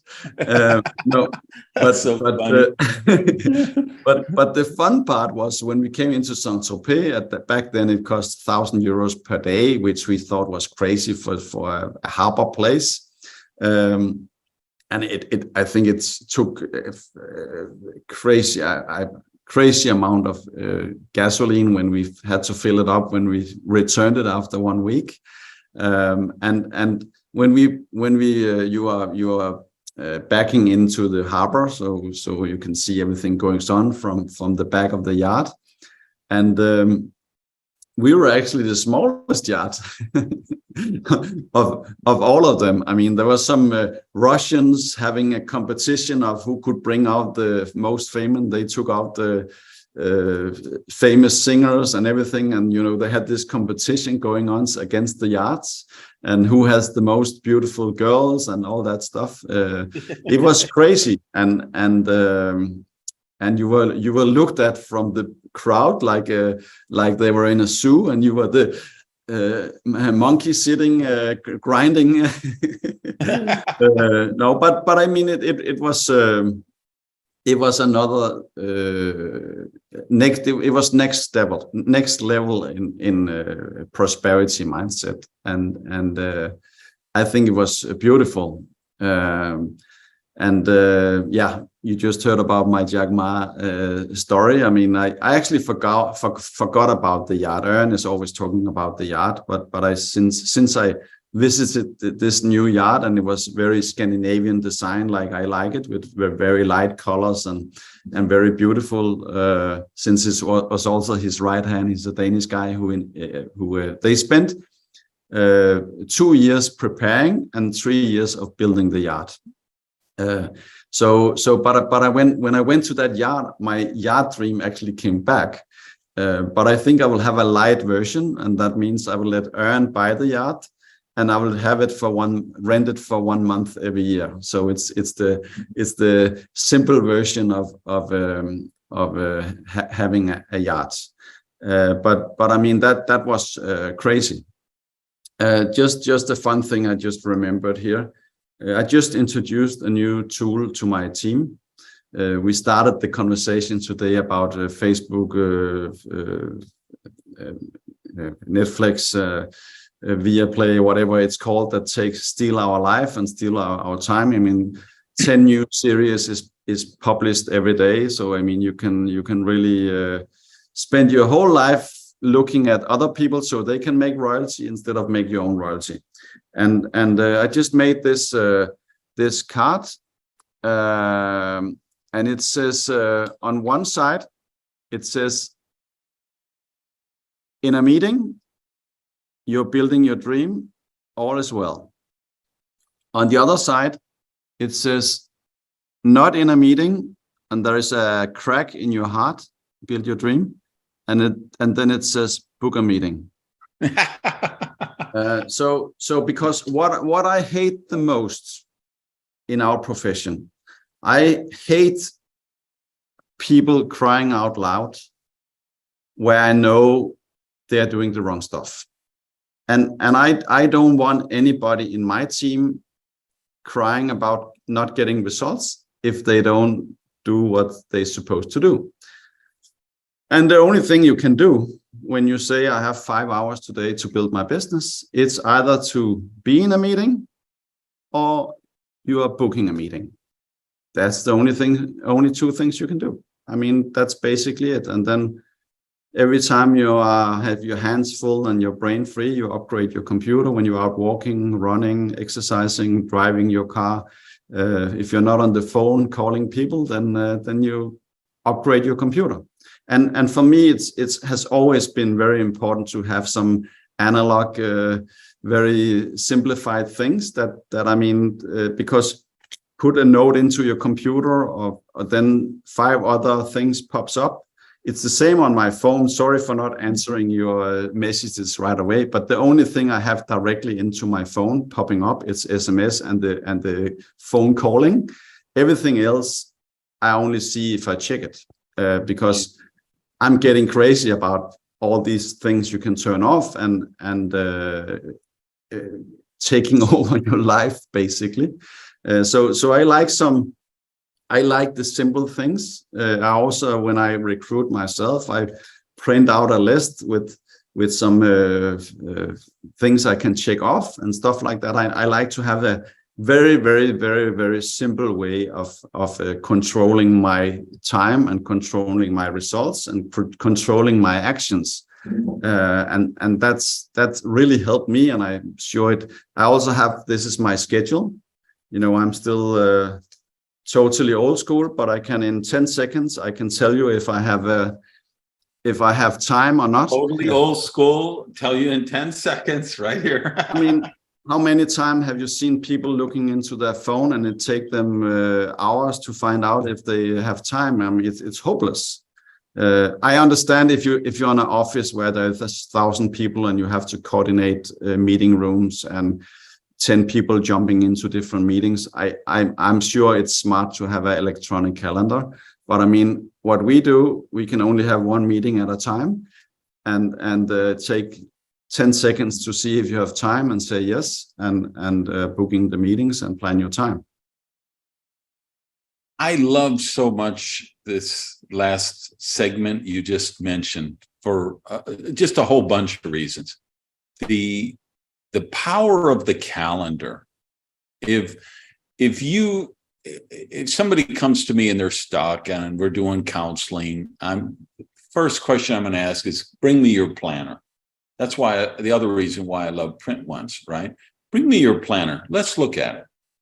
Because it's so easy to, you know, now it's messaging apps, whether it's WhatsApp or Signal or Telegram, right? People believe that's doing the business.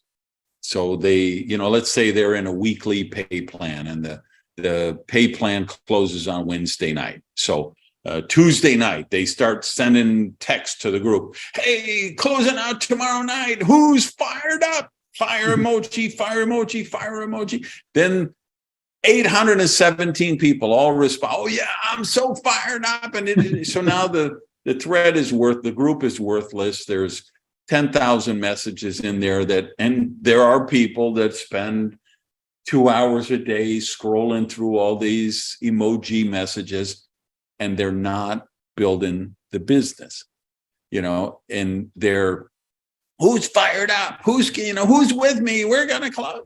No, get out and do, rainmaker activity. And this, so when somebody comes to me, I say, bring me your planner.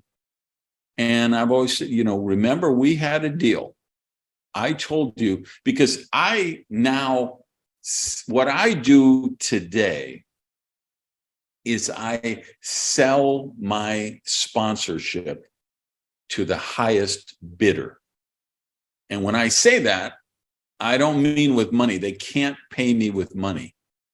They have to pay me with commitment. And you're in the same kind of situation, right? You've built a level of success that people should want to crawl naked over broken glass and throw their credit card at you and beg you to be their sponsor. And I feel that way about myself. And I know I'll probably get canceled or ratioed for this. And what an arrogant son of a bitch. And so, egotistical. No, I know the value of what I offer. And so I just, even in softball, right? I've got a guy came to me, I want to hire you to be my swing coach. I've never seen anybody hit the ball like you, line drives, home runs. I've been sending money to this guy. I subscribe to these videos. I went to this clinic, so I want to hire. And I'm like, no, you can't pay me. You're on my team. Of course, I'll be happy. I'll meet you at the batting cage. But then he comes to the cage and he wants to argue with me because I didn't let him pay me. I think if he would have paid me $1,000, then he would have shut up and listened. But because I offered to do it for free, he'd say, yeah, but you say to swing that way, what about? And I'm like, dude, what? So same kind of way with the business, right? It's you've got, I'm going to sell my sponsorship because I don't have time. I'm at a stage of my life where I mindfully, or, you could say, anytime, once your organization is 20,000 people or above, you have a lot of infrastructure work you've got to do. Your system stuff, event stuff, tool stuff, training agendas, having leaders flying to different areas. So the ratio, the percent of ratio that you can spend on recruiting goes down percentage-wise. I have a big, long article on this in the May MLM Confidential newsletter. Anyone who has not read that and not subscribed to that, you need to do that right now. But I'm talking about, because when you first start in the business, 90% of your time should be on recruiting. The problem we have is companies create these stupid titles. You sponsor 2 people and they call you a supervisor. You sponsor 4 people and they call you a manager. 6 people, they call you a director. And then we wonder, why in the fuck do these people, they're always just sitting around managing and supervising and directing. Why aren't they out recruiting people? Well, because you told them they're a manager now, so they think it's time to manage the team. You tell them they're a director, so they want to buy a director chair like Steven Spielberg or Quentin Tarantino, and they want to direct the production. No, when you start out 90%, right? And now when you got 5,000 people on your team, maybe you're only spending 40% of your time recruiting. And then when you get to the highest level, it might only be 5 or 10%. 2 areas that people run into problem. Number one is the people at the top who go to 0%, because then they're never modeling the behavior. They're like, okay, I've earned my thing. It's time for me to drink out of a coconut. And they have the right to do that. We promised them that they had that option. But they have to know that if they do that, they will no longer be demonstrating or modeling the behavior to people. So they would be much wiser to find 5 or 10% and dedicate it so that their team sees them still recruiting people. Their team still sees them bringing them to presentation, right? And the other problem, of course, is that new people reduce the percentage too early, right? So they should be doing 90% and they're doing 20%, or they should be doing 80% and they're doing 15%. So when I'm doing that counseling, that's always bring out the planner. Okay, and be, you know, when I say I sell my sponsorship to the highest bidder, the price they have to pay is they will guarantee me they will work at least 10 hours a week in the business. And number two, that they will work the first year, not look left, not look right, not track, not evaluate, not look to make any. I said, whatever you make the first year, I want you just to reinvest it into the business. Buy more tools, go to more events, do more self-development, grow yourself, invest in long distance lines, right? So that's how I sell my sponsorship. And so they've made those commitments. And then I'm like, okay, let's see the planner. What is the 10 or 12 hours that you work in the business these next 2 weeks? Because I don't see anything in your planner. Well, I was checking the back office, and refreshing the back office to see how many sales are coming in is not building the business. It's what, the big breakthrough. I feel like I can help anyone transform their business in a 90 to 120 day period. They come to me and they say, I'm just stuck. I'm just, plateaued. I'm not getting any growth. Customers or people are dropping out. I don't have new blood coming in to replace it.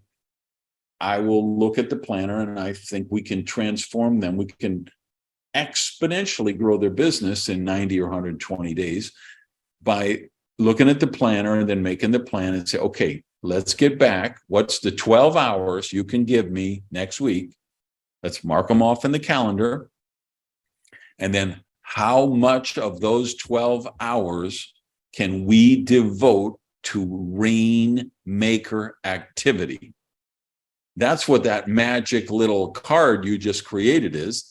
That's rainmaker activity, because rainmaker activity is we are putting someone in front of a presentation, or we are following up with someone after they, back in the Amway days, Angelo, me, anybody who joined Amway, STP, which stands for show the plan, right? That's really what your card is. It's a show the plan card, right? I mean, later on, it's probably more meetings with your team, but I mean, it's still meetings. And yeah. I mean, that's also why I called 10 people just before we went on here and booked three of. I got a hold of 3 of them. I will get hold of all of them. But I mean, it makes me more happy when I do the basic. And my coachings are 100 times more powerful when I've just done the same that I expect everybody else to do. So there is so many levels of keep on exercising yourself and get some strength into your business. I hope people recognize, that's I like to call them $1 million tips. What I love about this Chopping It Up series is every episode has 10, 15, 20 $1 million tips that if you just pick up on that one tip and you actually apply it and see it through, it can produce an additional $1 million in income for you over the course of the years, over the course of your career. And that thing you just said now was $1 million tip, which was, well, when I'm actually calling people myself and actually bringing them to presentations and recruiting and developing the customer base, my coaching is so much more effective, right? I have all the proof that I have the success, but I mean, if I go on stage and haven't really done a lot for a long time, I don't feel comfortable going up and showing the way, because I don't want to bring anybody else on the stage if they're not in the zone, if they're not building the business. So that's always how we pick the people who should speak on the next event. It's the most productive, active, powerful people, and that's the energy. Even though we could bring somebody up that is probably a better speaker than me or anybody else, I mean, and they don't do the rainmaker activity.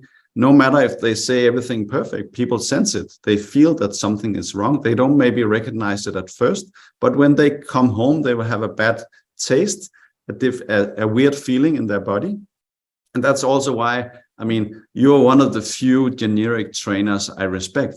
I mean, I always joke about, if you don't get success in direct selling, you can always be a generic trainer. And there is a lot of them. There's really a lot of them.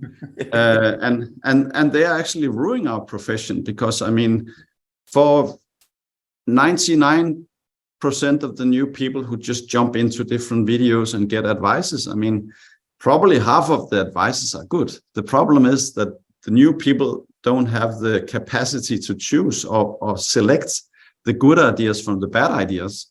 So they will actually get so many bad ideas that it will ruin their business. And that's also why we always recommend that if you find something you think is really clever, I mean, steal it and teach it yourself. Don't send them to the generic trainer. I mean, he only have one thing in mind, and that is to sell the next course and the next course and the next course. He don't really care about your success. He just want to sell you the next stupid thing. He can get you. I mean, I saw something at sponsor 100 people in 3 weeks. I mean,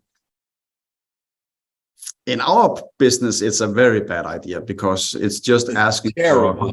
It's career suicide. It's just asking for 100 problems. So I mean, it sounds good. It will excite some people. They will probably pay a lot of money to be in that coaching. But I mean, it's stupid.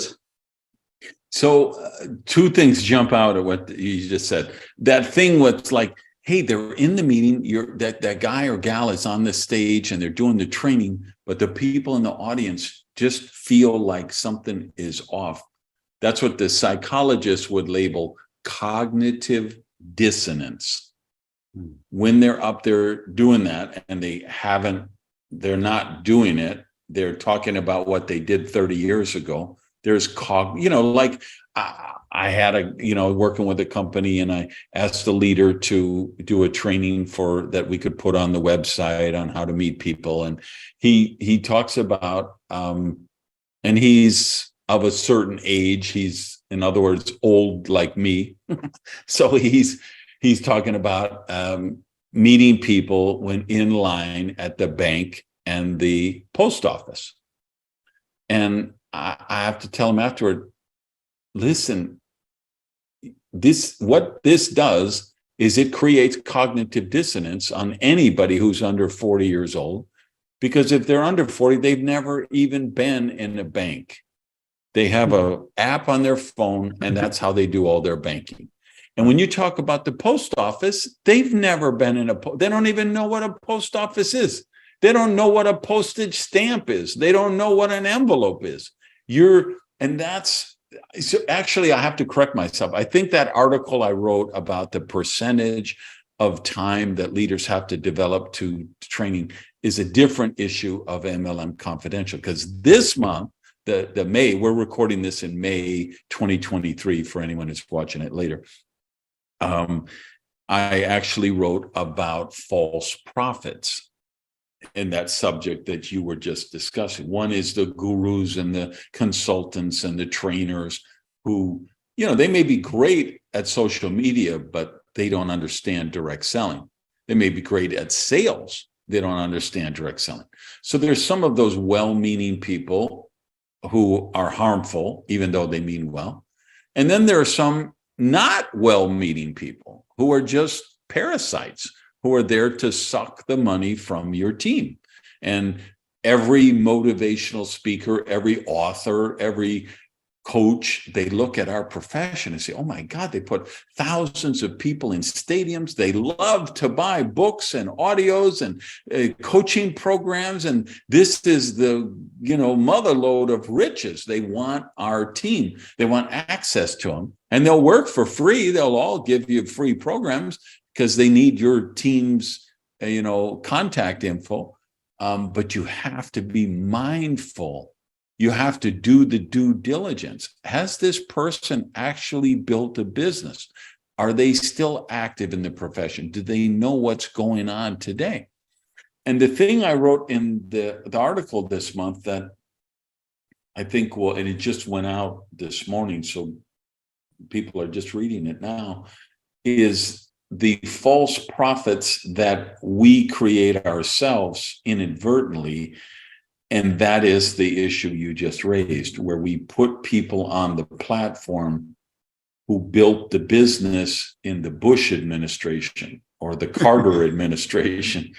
And they're up there talking about waiting in line at the post office. And there's nobody in the audience who knows what the hell are they talking about.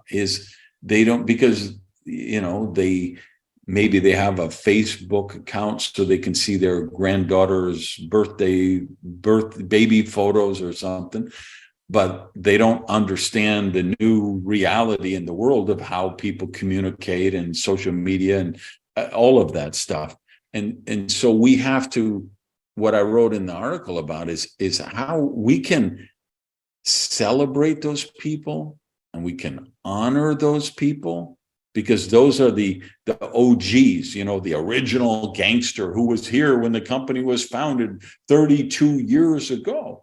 And yes, they make $500,000 a year or $2 million a year because they built a business in the 70s, or the 80s, and it's still paying dividend today. But they wouldn't know how to build it today if they weren't, because they are, they've graduated to the drinking out of the coconut quadrant, and they're allowed to do that. But we can't put them on stage and say, do a training on how you recruit people, because they haven't recruited anybody in 8 years. So we need to, give them that love and respect and honor they deserve, and parade them across the stage and give them plaques and, have fireside chat with them or something. But we got to be mindful enough to say, no, let's not give them a skill set training that they're not really qualified to teach. I have another subject I just want to put in here, because I talked about the cold market in my first company. And my experience with the cold market was that because nobody really knew each other. So when something happened, there could be a bad newspaper article or something like that, everything just crashed and you have to start all over. Yeah. So when I started with the company I'm in today, I had this old habit. So I put a local ad in the newspaper. I got one partner, and then I asked him, please do a list. And then he quit. Because of course, because he also thought he should do an art. Cognitive dissonance. Yeah. So he also thought, okay, I should also do newspaper ads with people I don't know. So then I thought, okay, now I have this new sponsor. He's built a network of 400,000 people without spending a dime on advertising. And I actually, in the end, in the old company I maybe made 5,000, but I also spent 5,000 on ads. So, I ended up just working for free anyway. So I just made this decision. I only want to work with the warm market. I have to learn how to do that. And sometimes I built relationship with people for 2 years without even telling them about my business. And then when the timing is good, we take a chat, and sometimes I actually sign them up. So I think know you, like you, and trust you. It's extremely important. I hate my people in the team that just contact everybody on Facebook they don't know, or LinkedIn or whatever, and try to tell them it's so bad advertising for our business, and it just makes keep the bad rumors about the business, because we all know if they knew what we knew, it's actually the perfect way of doing business and support each other. It's a very holistic way of working, but by trying to you always say the only free cheese is in the mousetrap, but by trying to skip a step and not take the time.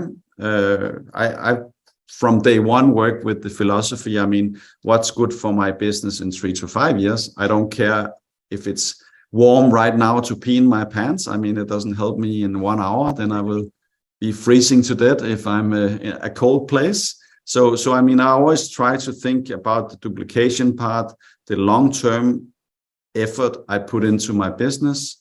Does it work? And does it duplicate? If we can say yes to those two things, I mean, we are probably wasting our time. Is it in the company's express start manual? No, then it's probably not a good idea. And if you ask Aaron, my sponsor, Aaron and Hilde, my sponsors today, I'm probably the one in the team who asked the most questions. And that's because I didn't need to pee on any more electric fence. I have done that. I have done that enough. I would rather ask and get their coaching and advices. And I also really try in my own work not to be the person knowing everything. I mean, the training I do to my personally sponsored people, if they know something about the product, I just ask them, did you read the data sheet? And if they say no, I go into the website and show them where to find the data sheet. And then I say, read this. If you know more, you know too much. I mean, keep yourself out of the work. I don't need to bump up my own ego. I would rather hide in my room, as I told you earlier. So I always try to put people to tools. I try to have people listen to Prosperity album. I try to, and that's also why we should all read all the books ourselves. So we always know which is it the 5 love languages, or what kind of, is it Think and Grow Rich, or what kind of magic of thinking big, or what kind of book do this person needs to read right now. So that's also a part of us going through all the appendix of the personal development books. And by the way, of course, I read Richard Bach and Rich Dad, Poor Dad, and also a lot of those books you actually recommend. I actually think it was you who recommended Richard Bach, Automated Millionaire or something like that, a different kind of books. But I mean, we need to, since our business is extremely simple. The only problem we have with people starting up is all the problem they have around the business, with their marriage, their job, their kids, their finances, their car breaking down. I mean, when you fix all those problems, it's so easy to build our business. So that's why the coaching part we have in this business, it's actually pretty crazy if you think about it, because I'm coaching in everything. And 90% of the time, it has nothing to the business, nothing specific with the business to do, because it's about getting rid of all the garbage. I mean, I think I spend more time deleting programming that putting in programming, because there's so much crap in people's heads today, even more than ever. So I mean, we should actually spend more time cleaning out than putting in the right information. And it's a crazy way of working. And I mean, that's also why, even though people don't make, I have today, I think 99 that makes $200,000 or more a year. So a lot of people is also starting to make serious money. But I mean, I have people coming to the events for years who is not even a partner, because they just love the environment, they love the development, they love the energy, they love the love and taking care of everybody. So there is so many, and it's very tough to tell in a new meeting that you get all these other things, and it's a little bit hallelujah. But it's so much more than just building a business that we get and give away. I mean, we always have this philosophy when every time we have a meeting, the relationship when we leave should just be better than when we came in the door. So we should, even though if we follow up or whatever, we should always build a relationship. So that's also nice for yourself to call people when you know you have an even better relationship when you hang up. And then the second part is, I mean, I help people with anything else I can do. If getting a discount on a car, or help them, send them a book I think they should read that will help them. You know the movie Pay It Forward. I mean, that's what we basically do. We go out and help, and the longest I followed up on a prospect until now is 15 years before they signed up. And I mean, I don't care. I also need to sign up people in the next 30 years or 50 years, or maybe 69 years. Because I have no intention of stopping ever. I mean, you said it yourself also at some point that being independent is an art form. You don't stop as an artist. It's something you will do forever. That's what we love. And if we can help somebody, that's the best job you can have in the whole world. And that's basically what we do. I think that is the absolute perfect moment to wrap this up. You've been so generous with your time. Talk about Pay It Forward. I mean, that's what I think this series is. It's paying it forward. It's a tremendous amount of work for me, but I love it. And for the people who partner with me each week, you know, that's work. It's not. I mean, we go 2 hours, 2.5, 3 hours, these things. I mean, it wouldn't surprise me if one of these goes 12 hours one day. We just go with the flow wherever it goes. But people, they bare their soul and they tell the truth about what the business really is about. And instead of puffing people up and telling them a bunch of silly cliches to hot bath motivation, a format like this, long form, big kid, R-rated locker room content, showing the truth of how the profession is actually built at the highest levels, behind the scenes, what really goes on. There's never been anything like this in the space, and I'm so grateful that it's developing the way it is. And the reason it is because of the people who agree to be my partner. Every Wednesday, somebody steps up and says, yeah, I will chop it up with you and bare my soul. And all I can say is it's so great to always to reconnect with you. It's been such a joy watching your progress. I mean, remember when you joined at first, I kind of lost touch, and I check in with Ori in a couple of years. Hey, how does that Peter guy doing? And he's like, are you kidding? He's like one of the top 2 people in the company. I'm like, wait a minute.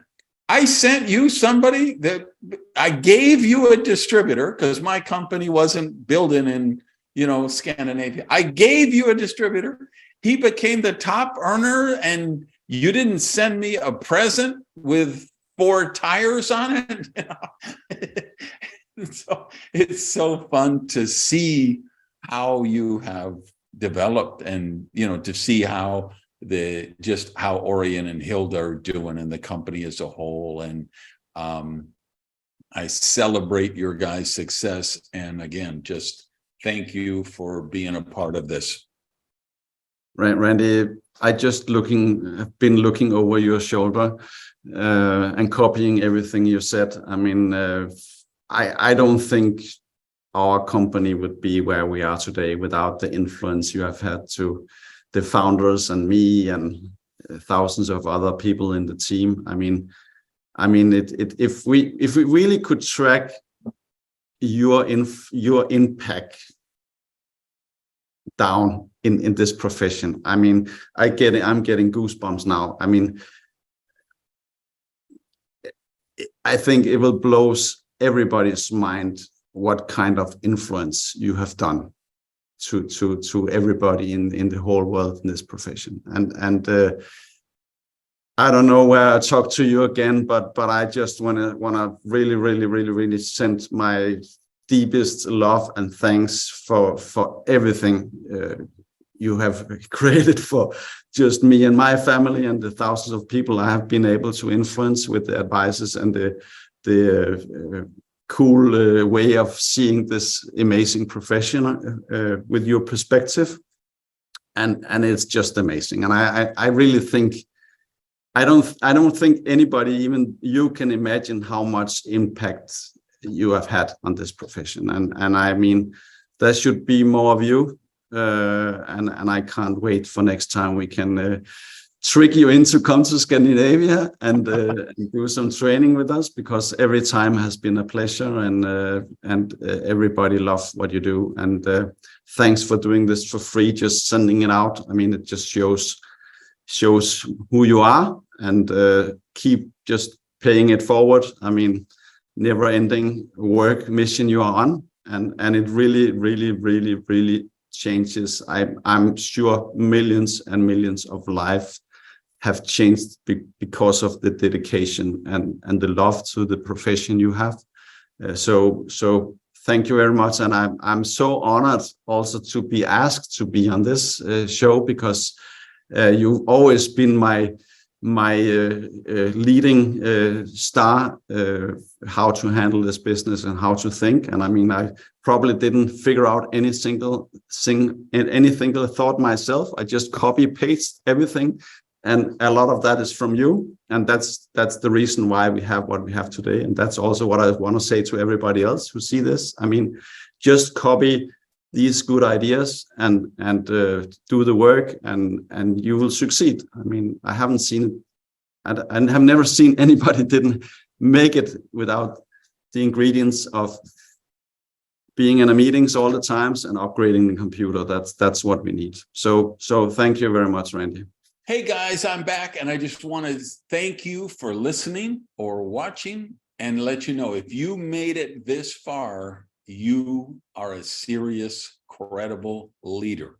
You're somebody committed to success, professionalism, and honing your craft, sharpening your saw. So I want to recommend a resource to you. It's a monthly newsletter called MLM Confidential. Leadership lesson every month, duplication lesson every month, something we call the dish, which is kind of the industry news, what's going on in the space, who's moving where, what companies shutting down, what companies opening up, what is the dish, the dirt of what's really going on behind the scenes that maybe the average person doesn't know. And there's a personal challenge every month. So check it out, mlmconfidential.com. I'll see you next week.